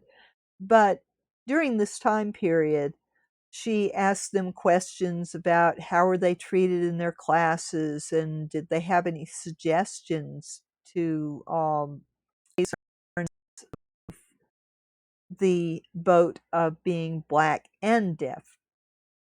And she came to the conclusion that really we need to work on not putting people in a box. Either you're Black or you're deaf. You can't be both. It's like, well, I mean, a lot of us are in a lot of boxes. We need to look at the whole person, not the boxes that they can check off. And one thing she recommended is that professors could have a little chart of, okay, here are the disabilities in my classroom, and here is the number of students in each of those groups in each of my classes, and just have that up somewhere where the professor can see it often and be aware that if you're teaching science, maybe you need to include some Tony Soprano's mother. I never watched Tony Soprano, so you'll have to explain that to me. But um, in a class, there are always people who discovered great things that you include. In a science class, it's scientists. In a history class, it might be historians or people who have studied different aspects of history. In every subject that you can possibly name, there are experts in that subject. And it's important to include people of color and people in different groups so that if you've got students that are in that group, then they can feel like, oh, I belong, there was somebody like me that did something great. Maybe I can do something great someday. It's so important, especially in, not just higher education, but education period from elementary school on up. That's why I really believe that we need to include disabled people in classes. We need to not separate them. It's okay to separate them for a little part of the day and work on those issues that are common to all of them. But um, we really need to teach every teacher about disabilities and about inclusion and have them, you can't have a dialogue about stuff if you've got legislators going and saying, oh, critical race theory, we're not going to have that in our schools. We're going to talk about patriots, and we're going to, in other words, cover up all the bad things and just gloss it over and talk about, oh, all this stuff. And it's not good because you want to have dialogues between people of different groups to pull us all together because we're all in this country together. We are all trying to achieve common goals. And so we need to have communication. And if you cut off the communication, if you say we can no longer talk about race or we don't need to talk about disability, we're including everybody. And lip service is not action. So we need to have dialogues between the people who teach and the people in the class. And there needs to be awareness of not violating privacy, you understand, but there needs to be awareness of if you've got a person that belongs to a disability group, you need to accommodate that person and you need to talk to that person and ask them, well, what would you like me to do to make it easier for you? And a lot of people, administrators or corporate entities, they think, oh, it's too expensive to accommodate people. We'll just ignore it. Accommodation can be as simple as a boss writing down instructions for an employee instead of speaking them. That doesn't cost anything.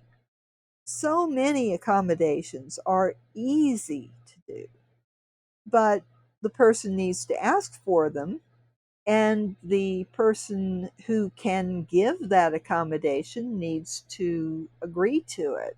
And, if it's something that is too expensive or not practical, then they need to talk about that and see if there's a way they can meet in the middle. Because there's always compromise. There is always, if you're communicating, you can problem solve. So that's my thing there. And Five Nicator are glad to have you and Black Lung New York. I hope y'all will join me again.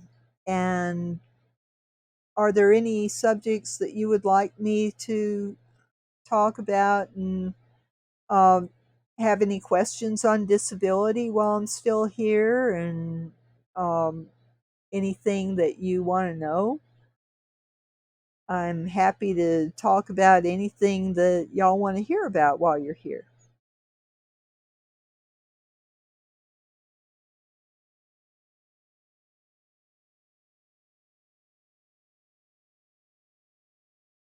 Okay, thank you. I hope you will. I'm here from Monday through Saturday. I'm here from 8 to 10 Eastern Standard Time, but if you get in right at 10 o'clock, I'll extend it.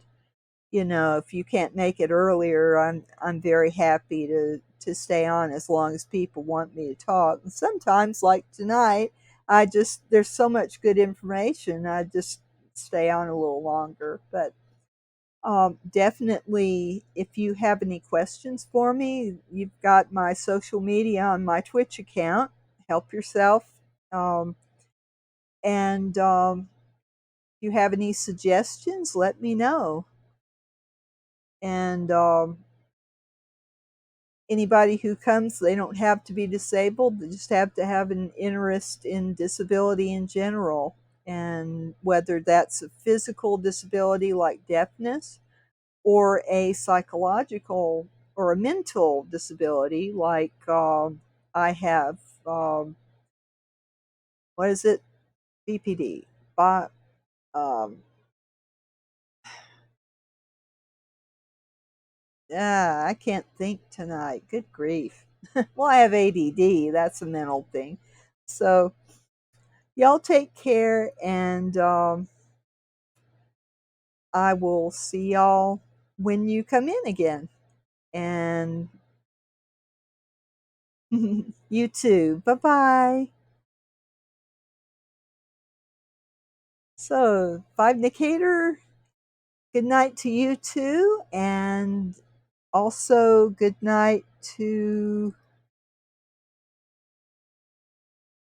Abbott Costello and Academy, uh, Academy, Academy of Impossible. I'm tired. And it's showing. But thank y'all for joining me, and I hope you will come again to Granny Handicap's house, and we'll talk about disabilities. Take care, and see you next time, which will be tomorrow night. Bye bye now.